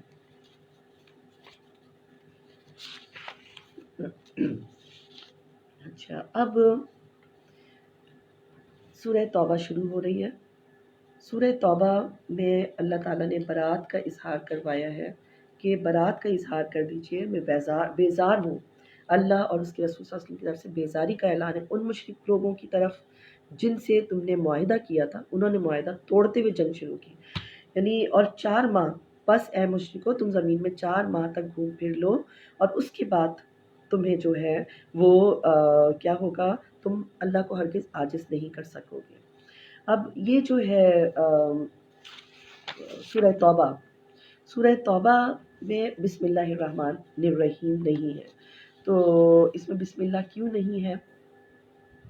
کہ جب یہ صورت نازل ہوئی تو علی علیہ السلام کے سے کسی نے پوچھا کہ اس میں بسم اللہ کے لیے، فرمایا بسم اللہ میں امان ہے، جبکہ یہ سورہ توبہ تو تلوار کے ساتھ نازل ہوئی ہے کہ تم جنگ شروع کر دو، تو اس میں بسم اللہ الرحمن نہیں اس لیے نہیں ہے۔ تو اچھا، آقا علیہ السلام نے بہت سارے قبیلوں کے ساتھ جو ہے معاہدے کیے ہوئے تھے، اور معاہدے وہ توڑتے رہتے تھے، اور آقا علیہ السلام نے مسلمانوں نے کبھی معاہدے نہیں توڑے، اور جب معاہدہ اگلا توڑ دے تو پھر اس کے لیے کہا گیا ہے کہ اب آپ جو ہیں آپ بھی برات کا اعلان کر دیں کہ ہم بھی جو ہے ہماری طرف سے معاہدہ ختم، تم نے توڑ دیا ہے تو اب وہ معاہدہ رہا ہی نہیں۔ تو یہ جو ہے 2 قبیلے ثقیف اور حوازن، انہوں نے بھی اسی طرح سے کام کیا، اور پھر ان کی منافقتوں کو پردے میں رکھا گیا، اور پھر اس کے بعد ان کی منافقت کو ظاہر بھی کیا گیا، تو ان کو کہا گیا کہ اب تم ان کو مارو جہاں بھی ملے، کیونکہ انہوں نے بدعہدی کی ہے۔ تو حدیث شریف میں کیا آتا ہے کہ ایک رات اللہ تعالیٰ نے آپ علیہ السلام کی ساری امت کے چہرے دکھا دیے، اور آقا علیہ السلام نے اعلان فرمایا کہ میں جانتا ہوں ساری امت کو ان کے چہروں سے جانتا ہوں، ان کے والدین کے ناموں سے جانتا ہوں، ان کے باپوں کے ناموں سے جانتا ہوں، اور یہ بھی جانتا ہوں کون صدق دل سے ایمان لایا اور کون میرا انکار کرتا ہے۔ اس اعلان پر جو منافقین تھے وہ سرگوشیاں کرنے لگے کہ ہم ان پر ایمان نہیں لاتے، ان کو تو پتہ ہی نہیں، ہم تو ان کے پیچھے نمازیں بھی پڑھتے ہیں۔ آپ صلی اللہ علیہ وسلم نے فرمایا کہ کیا ہو گیا ہے تم لوگوں کو کہ کچھ لوگ میرے علم میں تان کر رہے ہیں۔ پھر وہ ممبر پر جب محفوظ ہوئے اور جمعے کا دن تھا 36 نا اور پوچھا کہ مجھ سے پوچھو جو چاہو پوچھو، سلونی اما شئتم، مجھ سے جو چاہو سوال کرو۔ جمعے کا دن تھا، 36 منافقوں کو ان کے نام لیے اور مسجد سے نکالا۔ تو منافقوں نے جو جو پوچھا نبی صلی اللہ علیہ وسلم نے اس کا جواب بھی عطا فرمایا۔ اچھا، یہ جو آیت نمبر 1 ہی ہے کہ امن کا معاہدہ کیا تھا اور انہوں نے توڑا، تو ان کے خلاف جنگ کا اعلان ہے۔ تو آپ صلی اللہ علیہ وسلم تبوک کے سفر پر تھے، قیصر سے جنگ کرنے کے لیے ارادہ تھا۔ تبوک مدینے سے سینکڑوں میل دور تھا۔ کافی یہ سوچ رہے تھے کہ اب ان کے حوصلے اتنے بلند ہو گئے، قیصر تو ان کو پیس کے رکھ دے گا، لیکن آپ کامیاب و کامران واپس آئے۔ جب واپس آئے تو واپسی میں 9 ہجری میں جب حج کے لیے روانہ ہوئے تو یہ آیات نازل ہوئی۔ آپ علیہ السلام نے علی علیہ السلام سے فرمایا کہ حج کے دن یہ اعلان عام کر دیا۔ تو حضرت ابوبکر صدیق رضی اللہ عنہ اپنے قافلے کے ساتھ مکہ جا رہے تھے۔ رسول اللہ صلی اللہ علیہ وسلم کی اونٹنی کی آواز سنی، پہچان گئے۔ حضرت علی علیہ السلام سے پوچھا کہ کیا آپ امیر کے طور پر آ رہے ہیں؟ تو حضرت علی علیہ السلام نے فرمایا کہ نہیں، امیر تو آپ ہی ہیں، میں تو ان کا مامور بن کے آ رہا ہوں، ایک اعلان کرنے آ رہا ہوں۔ تو آپ ابوبکر صدیق رضی اللہ عنہ کی اقتداء میں آپ نے نماز ادا کی، ارکان حج ادا کیے، اور 10 ذی الحجہ کو آپ نے اعلان فرمایا کہ اللہ کے رسول کا میں پیغمبر بن کے آیا ہوں۔ اور اس سورہ کی ابتدائی 40 آیتیں سب آپ نے جو ہے وہ تلاوت فرمائی، اور یہ بھی حکم فرمایا، یہ بھی سنا دیا حکم کہ کوئی بھی مشرک جو ہے وہ آئندہ حج کرنے نہیں آئے گا، کوئی بھی بغیر کپڑوں کے طواف نہیں کرے گا، اور جس نے عہد شکنی میں پہل نہ کی تو اس کا عہد پورا کیا جائے گا، اور باقیوں کو 4 ماہ کی مہلت دی جائے گی۔ اس کے بعد آیت نمبر ہم دیکھتے ہیں کہ ان کو کہا تھا کہ 4 مہینے حرمت والے تھے، ان کے حج کا تو یہ موقع ہی تھا، تو جب حرمت والے مہینے گزر جائیں تو ان کو جہاں یہ ملے قتل کر دو، آیت نمبر 5 میں۔ اور اگر وہ توبہ کریں تو ان کی توبہ کو قبول کر لو، اگر نماز قائم کریں اور زکوٰۃ ادا کریں تو ان کا راستہ چھوڑ دو۔ پھر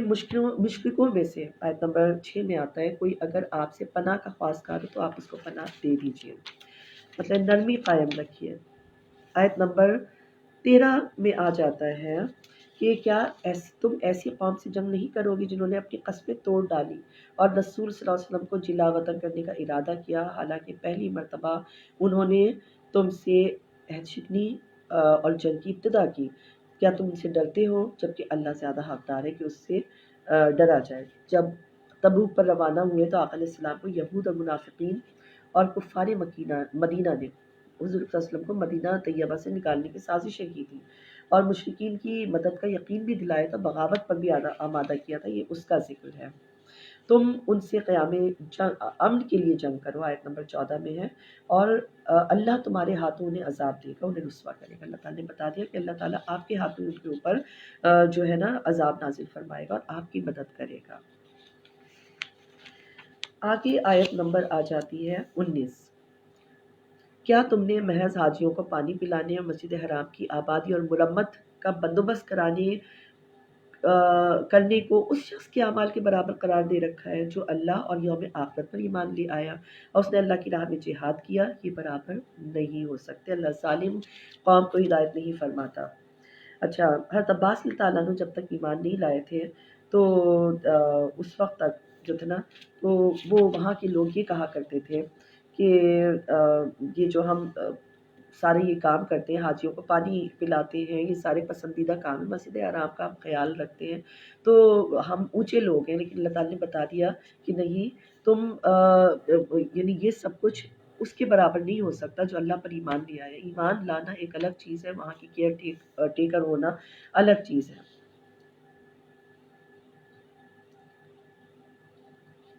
آیت نمبر 24۔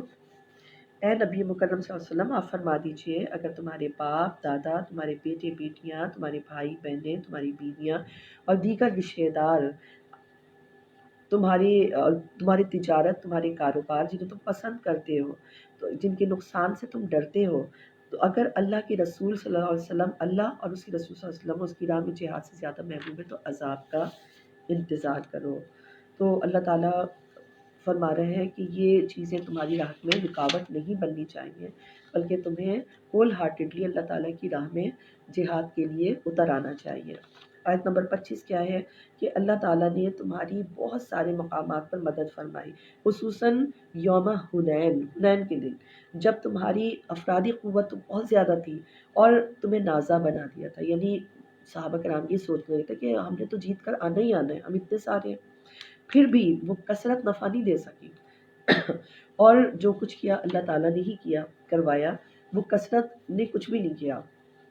فتح مکہ کے کوئی 15 دن تک مسلمان بے خوفی کے ساتھ طواف کرتے رہے اور سکون سے رہے۔ اسی دوران خبر یہ ملی کہ ثقیف اور حوازن کے جو قبیلے جنگ کی تیاری کر رہے ہیں۔ آقا علیہ السلام اپنے لشکر کے ساتھ ادھر کا رخ کرتے تو ان کے ساتھ 12,000 تھے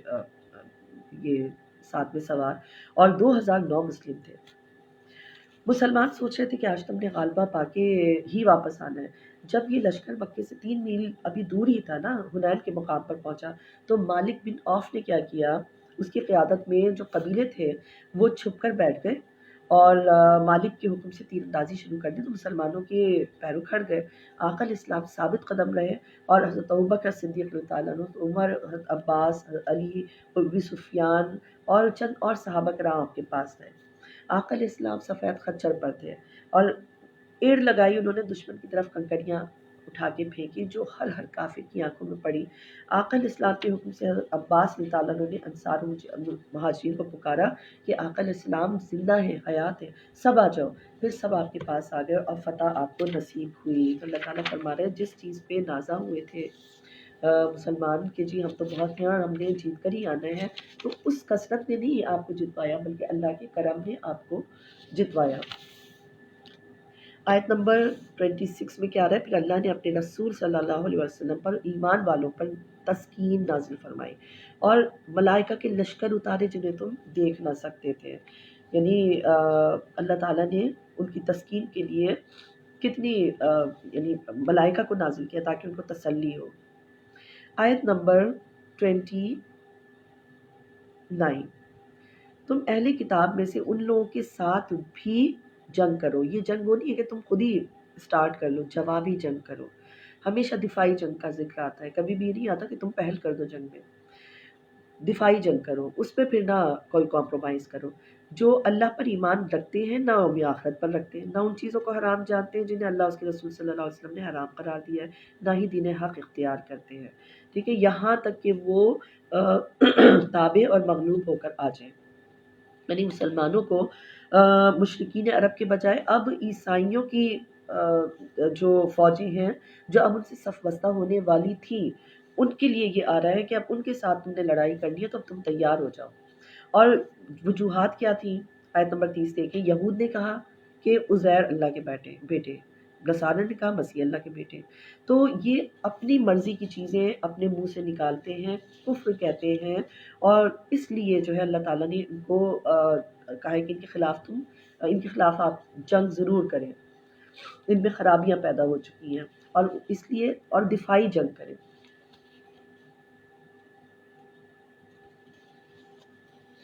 آیت نمبر 34 میں آ رہا ہے کہ اے ایمان والو، بے شک اہل کتاب سے کہ اکثر علماء اور درویش جو ہے نا لوگوں کے مال ناحق طریقے سے کھاتے ہیں اور اللہ کی راہ سے روکتے ہیں، کیونکہ آپ کو پتہ ہی ہے کہ وہ نبی صلی اللہ علیہ وسلم کی انہوں نے تمام آیات بدل دی، چھپا جاتے تھے، ان کی کوالٹیز چھپا جاتے تھے، بتاتے نہیں تھے، کیونکہ انہیں سونا چاندی اور ان چیزوں کی زیادہ فکر تھی اور وہ ان کو زیادہ محبوب تھے۔ آیت نمبر 33 کیا ہے، وہی اللہ ہے جس نے اپنے رسول صلی اللہ علیہ وسلم کو ہدایت اور دین حق کے ساتھ بھیجا کہ تاکہ اس کو یعنی رسول صلی اللہ علیہ وسلم کو ہر دین والے پہ غالب کر دے، چاہے مشرکین کو برا لگے۔ تو اللہ تعالیٰ نے فرما دیا ہے کہ ہم نے غالب آپ ہی کو کریں گے اور آپ ہی نبی برحق ہیں۔ آیت نمبر 37، حرمت والے مہینوں کو آگے پیچھے ہٹا دینا، اب یہاں تو یہی آ رہا ہے، آگے پیچھے ہٹا دینا محض کفر میں زیادتی ہے۔ اس سے وہ کافر لوگ بہکائے جاتے ہیں جو ایک سال حلال گرداتے ہیں، دوسرے سال حرام ٹھہرا لیتے ہیں، اور ان مہینوں کا شمار پورا کر دیں،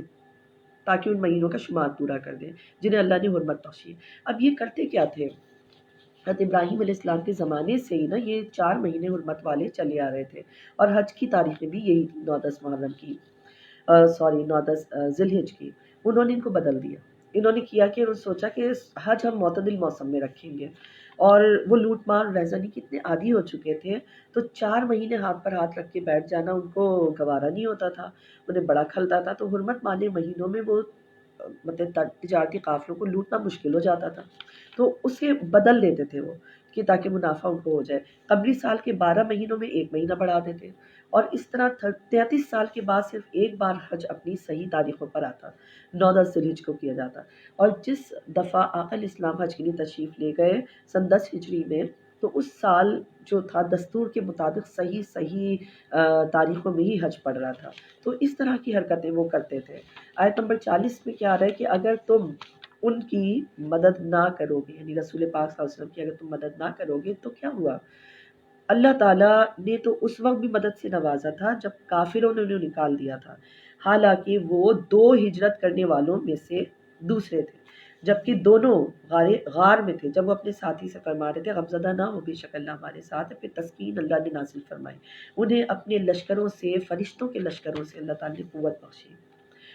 یہ اللہ تعالیٰ حضرت ابوبکر صدیق اللہ تعالیٰ عنہ کی شان میں یہ آیت ہے کہ ہجرت کی رات کفار نے تو اپنی مجلس شورا قائم کی اور فیصلہ کیا کہ تمام قبیلوں کا ایک جوان جو ہے وہ آقا علیہ السلام کے گھر کا محاصرہ کرے، جیسے ہی نکلے تو معاذ اللہ قتل کر دیں، اور آقا علیہ السلام کو اسی رات وحی آئی کہ آپ ہجرت فرما دیں، اور وہ ہجرت اور انہوں نے فرمائی، غار ثور گئے، اور غار ثور کا منہ بہت بند تھا، اور وہاں منہ بہت جو ہے تنگ تھا، اور وہاں پر گندا بھی تھا، پہلے حضرت ابوبکر صدیق اللہ تعالیٰ نے اسے صاف کیا، پھر ہر سوراخ میں کپڑا گھسایا، اور جو ایک کے لیے کپڑا نہیں بچا تو وہاں اپنا انہوں نے پیر سے اس کو بند کر دیا، اور جب ان کو کاٹا اس نے سانپ نے، اس پہ بھی انہوں نے وہ چیخے چلائی نہیں، روئے نہیں، بلکہ صرف آنکھ سے آنسو نکلا ہے۔ نبی صلی اللہ علیہ وسلم ان کی زانو مبارک پر سر رکھے ہوئے آرام فرما رہے تھے، تو نبی صلی اللہ علیہ وسلم نے پوچھا کہ کیا ہوا، خیریت تو ہے؟ اس وقت بھی سانپ کے کاٹے کی تکلیف میں انہوں نے ایک دم سے یہ نہیں کہ اب سانپ نے کاٹ لیا، ان کا فدا کا امی ہو بھی یا رسول اللہ صلی اللہ علیہ وسلم، اس وقت بھی اپنے القابات کا لحاظ رکھا، نبی صلی اللہ علیہ وسلم کی حرمت کا لحاظ رکھا، یہ سب بول کے پھر فرمایا کہ سانپ نے کاٹ لیا، اور پھر نبی صلی اللہ علیہ وسلم نے اپنا لعاب دہن لگایا تو سارا اثر زہر کا جاتا رہا، اور ان کو پکڑنے کے لیے 100 سرخ اونٹوں کا انعام بھی رکھا گیا تھا، اور اللہ تعالیٰ نے اس کے باوجود ان پر اپنی سکینت نازل فرمائی، اور یہ ذکر آ رہا ہے کہ جب ان کو فرمایا کہ فکر نہ کرو، غمزدہ نہ ہو، بے شک اللہ ہمارے ساتھ ہے، اللہ تعالیٰ نے ان کو ان کی تسکین فرمائی۔ آیت نمبر 43 آیت نمبر 43 اللہ آپ کو سلامت رکھے، آپ نے انہیں رخصت کیوں دی، یہاں تک کہ وہ لوگ آپ کے لیے ظاہر ہو جاتے سچ بول رہے تھے۔ یہاں منافقین کا ذکر ہے کہ وہ آتے اور جہاد میں شرکت نہ کرنے کی اپنے وجوہات بتاتے کہ ہم اس لیے نہیں آ پا رہے، ہم اس لیے نہیں آ پا رہے، حالانکہ نبی صلی اللہ علیہ وسلم کے لیے فرمایا جا رہا ہے کہ آپ کیونکہ بہت ہی مروت والے ہیں، اگر آپ انہیں رخصت نہ دیتے تب بھی وہ آپ کے اوپر ایکسپوز ہو جانے تھے، انہوں نے پیٹ پھیر کے بھاگنا ہی بھاگنا تھا۔ اچھا، اب آپ دیکھیں آیت نمبر 54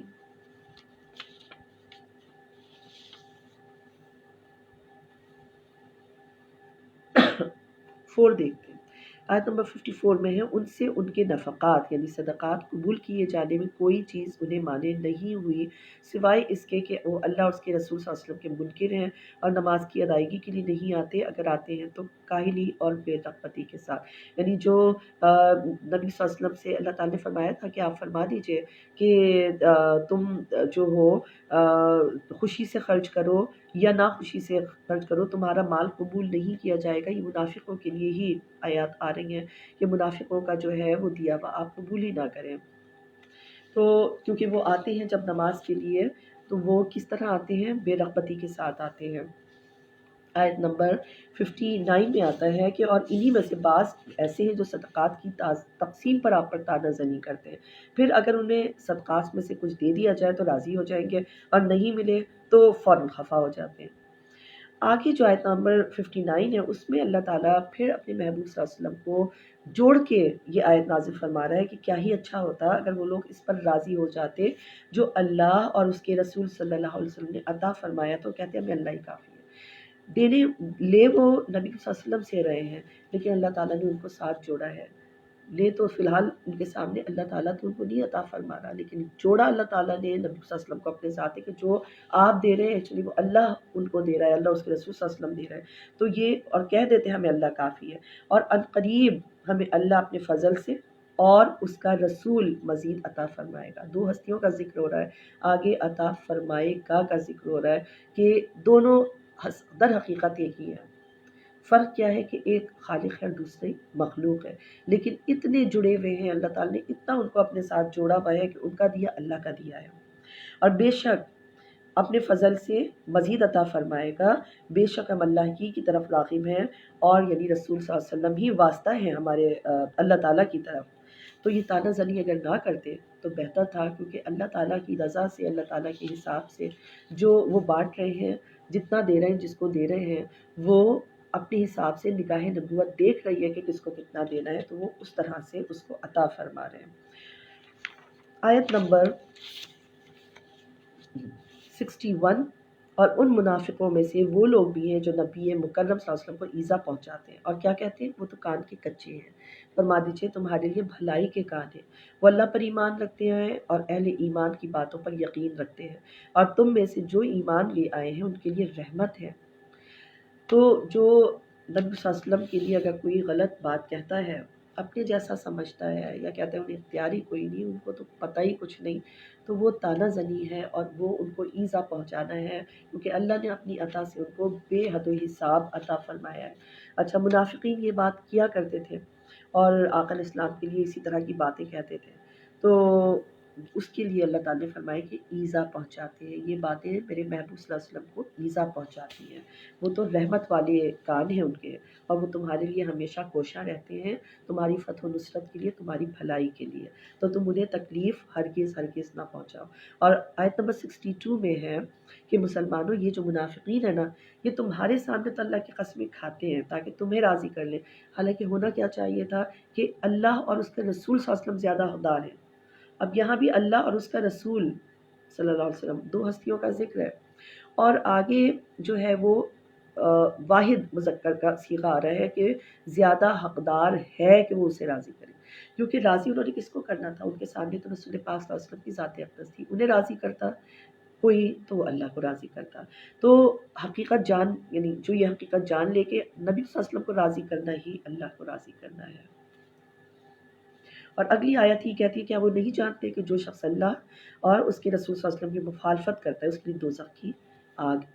موجود ہے۔ آگے آیت نمبر 67 میں کیا آ رہا ہے کہ منافق مرد عورتیں ایک دوسرے کے لیے، وہ ایک جیسے لوگ ہیں، ایک دوسرے کے لیے ہی ہیں، اور آگے آیت نمبر 71 میں آ رہا ہے کہ اہل ایمان مرد اور اہل ایمان عورتیں ایک دوسرے کے رفیق اور مددگار ہیں۔ اللہ تعالیٰ فرما رہا ہے کہ یہ سب آپس میں بھی مددگار ہیں،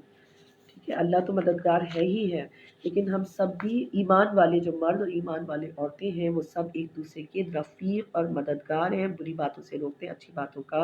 حکم دیتے ہیں، اللہ اور اس کے رسول صلی اللہ علیہ وسلم کی اطاعت کرتے ہیں، اور ان سے اللہ تعالیٰ نے جنتوں کا وعدہ فرمایا۔ آیت نمبر 74، یہ منافقین اللہ کی قسمیں کھاتے ہیں کہ انہوں نے کچھ نہیں کہا، حالانکہ انہوں نے یقیناً کلمہ کفر کہا اور اسلام کو ظاہر کرنے کے بعد کافر ہو گئے، اور انہوں نے ارادہ بھی کیا کئی غلط باتوں کا جنہیں وہ پا نہ سکے، اور کسی چیز کو ناپسند نہ کر سکے سوائے اس کے کہ انہیں اللہ اور اس کے رسول صلی اللہ علیہ وآلہ وسلم نے اپنے فضل سے غنی کر دیا تھا۔ دوبارہ اللہ اور اس کے رسول صلی اللہ علیہ وسلم کی بات آ رہی ہے کہ وہ عطا کر رہے ہیں،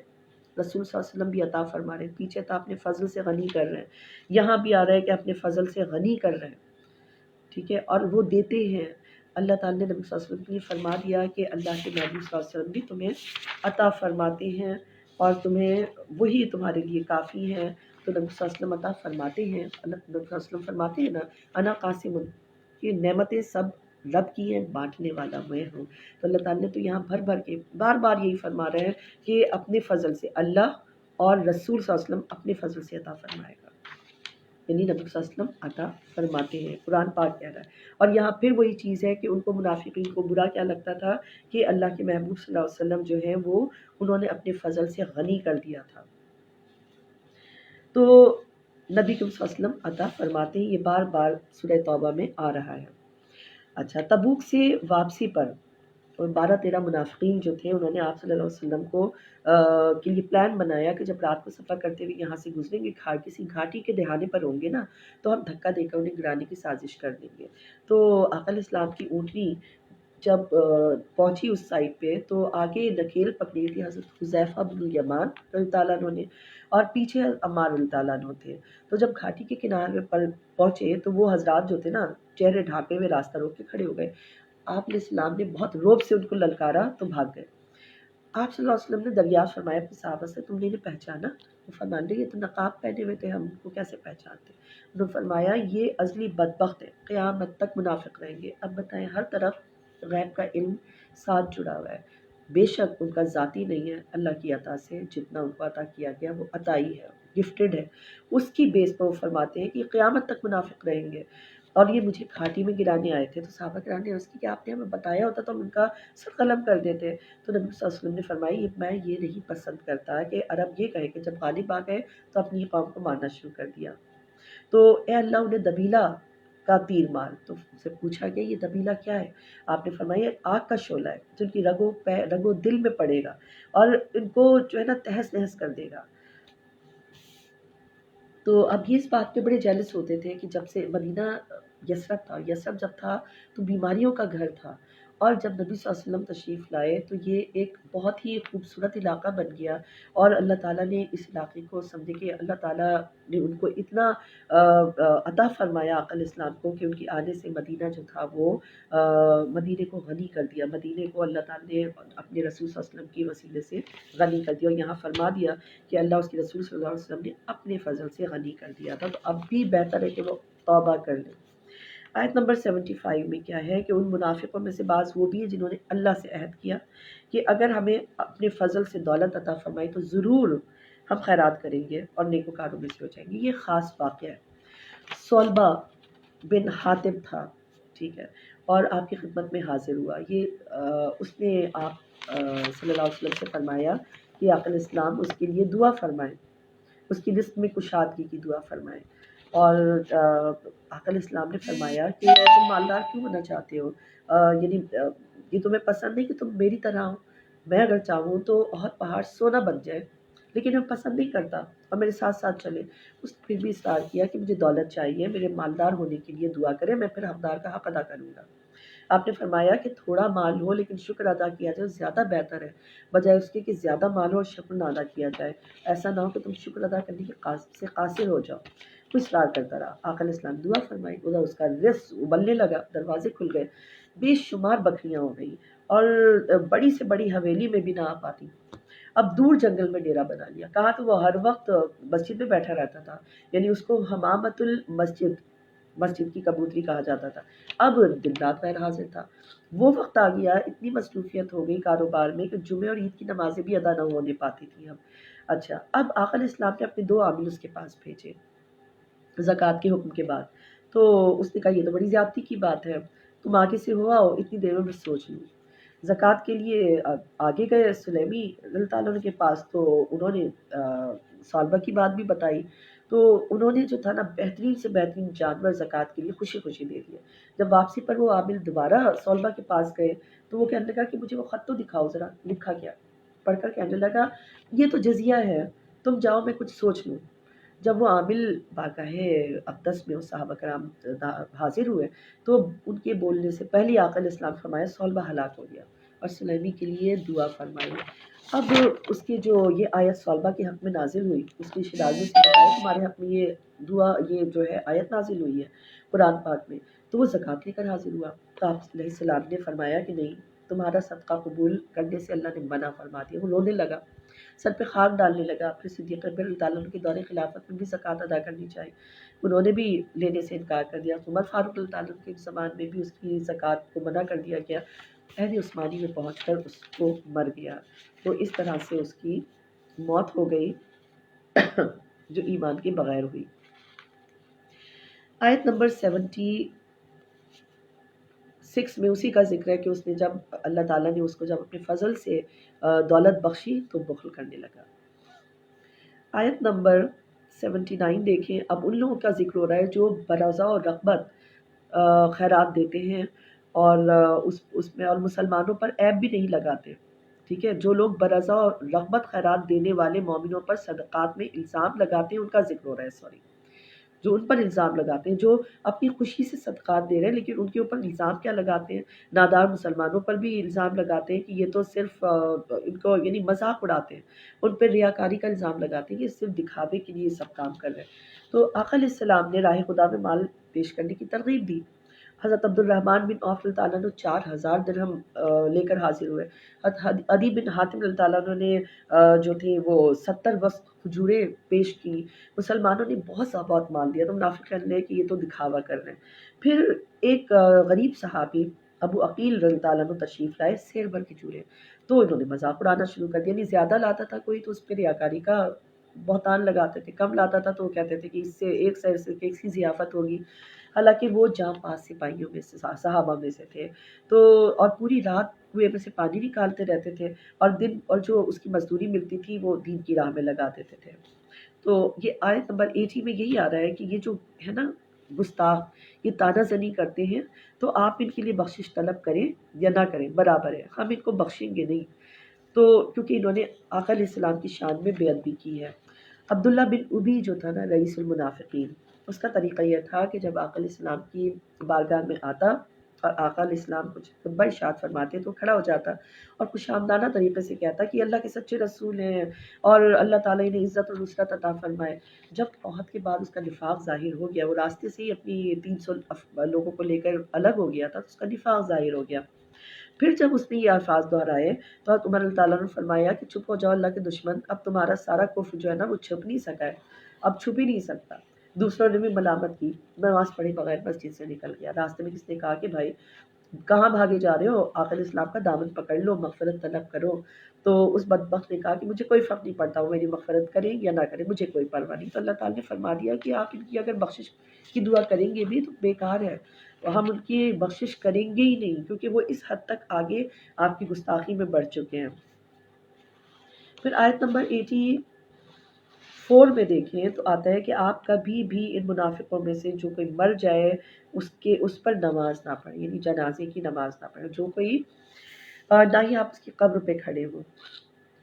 کیونکہ ظاہر نبی صلی اللہ علیہ وسلم کے پاک اور رحمت والے قدم کسی منافق کی قبر پہ بھی نہ جائیں، کیونکہ وہ اس برکت کے حقدار نہیں ہے۔ بے شک انہوں نے اللہ اور اس کے رسول صلی اللہ علیہ وسلم کے ساتھ کفر کیا اور نافرمانی کی حالت میں ہی مر گئے۔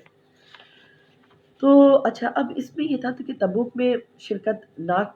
کرنے پر منافقین کا اور پول کھل گیا، راضی کھل گیا۔ حضرت ابن عباس رضی اللہ عنہ سے مروی ہے کہ عبداللہ بن ابی جب قریب المرگ ہوا تو آقا علیہ السلام سے ملنے گئے، اس نے عرض کی کہ میرا جنازہ آپ پڑھائی کر، صلی اللہ علیہ وسلم نے مان لیا۔ پھر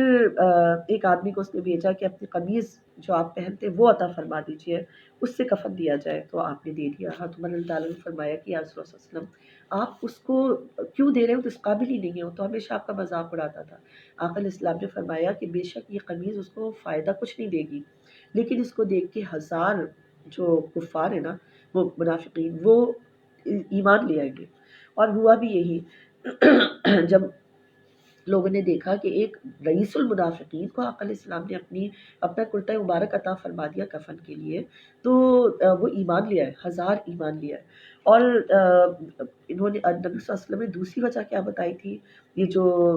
قمیص دینے کی وجہ یہ بتائی تھی کہ حضرت عباس رضی اللہ عنہ جو ابھی تک مسلمان نہیں ہوئے تھے، جب بدر کے قیدیوں میں تھے ان کی قمیص پھٹ گئی تھی،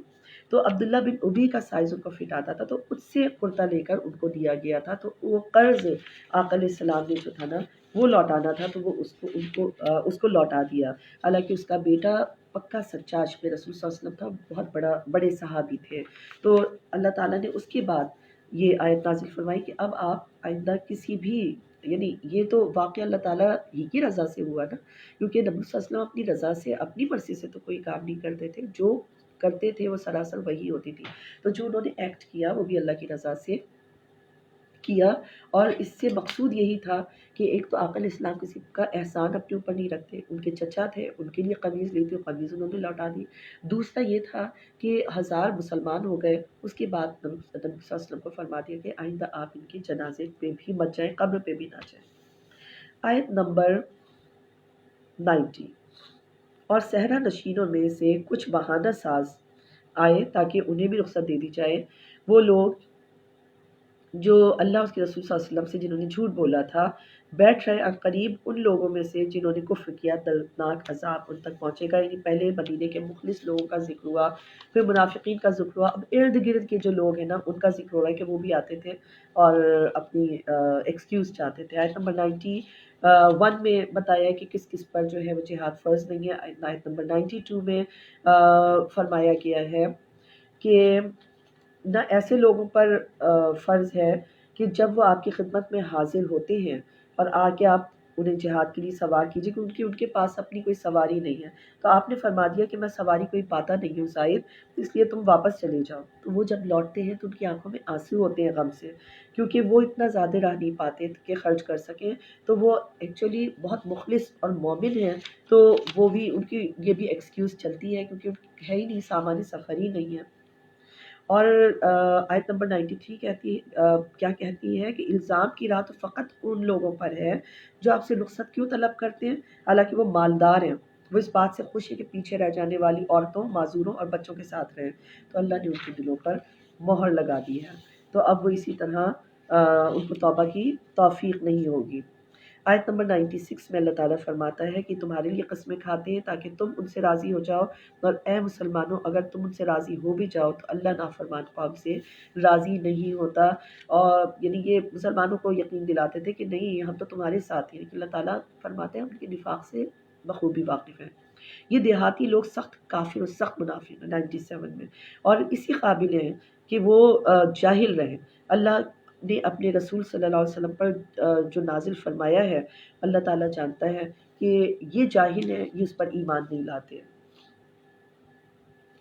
اچھا، آیت نمبر 99 میں ان لوگوں کا ذکر ہے کہ بادیہ نشینوں کا پیچھے بھی ذکر آیا تھا کہ ان میں وہ ہیں جو رخصت چاہتے ہیں، لیکن وہ بھی ہیں جو یوم آخرت پر ایمان رکھتے ہیں، اللہ پر ایمان رکھتے ہیں اور اللہ کی راہ میں خرچ بھی کرتے ہیں، اور رسول اللہ صلی اللہ علیہ وسلم سے دعائیں لینا بھی اپنے لیے بہت اچھا سمجھتے ہیں، ان کا قرب حاصل کرنا چاہتے ہیں، تو اللہ تعالیٰ ان کو رحمت کے ساتھ جنت میں داخل فرما دے گا۔ پھر اللہ تعالیٰ فرما رہا ہے آیت نمبر 101 میں کہ اے مسلمانوں تمہاری گرد و نواح کے دیہاتی گواروں میں بعض منافق اور بعض باشندگان مدینہ میں بھی یہ لوگ نفاق پر اڑے ہوئے، آپ انہیں نہیں جانتے، ہم جانتے ہیں، ٹھیک ہے۔ اور بعد میں حضور صلی اللہ علیہ وسلم کو بھی ان کی معرفت دی گئی کہ منافقین کون کون ہیں ان میں سے، اور ان قریب ہم انہیں 2 مرتبہ عذاب دیں گے، یعنی ایک تو دنیا میں عذاب دیں گے، ایک بار جب ان کی پہچان کرا دی گئی، کوئی جمعے کا جو ذکر آیا کہ خطبہ ہو رہا تھا اور پہچان کرا دی گئی یہ ہیں منافق، تو ایک تو دنیا میں ان کو ذلت، اور آخرت میں تو ذلت و رسوائی ہے ہی۔ اور توبہ کرنے والوں کا اسٹیٹس اللہ تعالیٰ نے الگ فرما دیا ہے آیت نمبر 102 میں کہ جن لوگوں نے اپنے گناہوں کا اعتراف کیا اور کچھ نیک عمل کیے اور دوسرے برے کاموں کو غلطی سے ملا جلا دیا ہے تو اللہ تعالیٰ نے ان کی توبہ قبول فرما لی ہے۔ آیت نمبر 108 میں مسجد درار کا ذکر ہے، اور یہ مسجد درار کا اللہ تعالیٰ نے ذکر یہاں فرمایا ہے کہ یہ تقوی والوں نے نہیں بنایا، بلکہ تقوی والی جو مسجدیں ہوتی ہیں صرف وہیں پر آپ جو عمارت وہی ہے، اے حبیب صلی اللہ علیہ وسلم آپ اس مسجد کے نام پر، اس مسجد کے نام پر بنائی گئی عمارت میں کبھی بھی کھڑے نہ ہوں جو جھوٹے لوگوں نے، گمراہ لوگوں نے بنائی ہے۔ اور اب یہاں پر ہم اس کو کلوز کرتے ہیں، اور انشاءاللہ اگلے سیشن میں اگلا پارہ اسٹارٹ ہوگا۔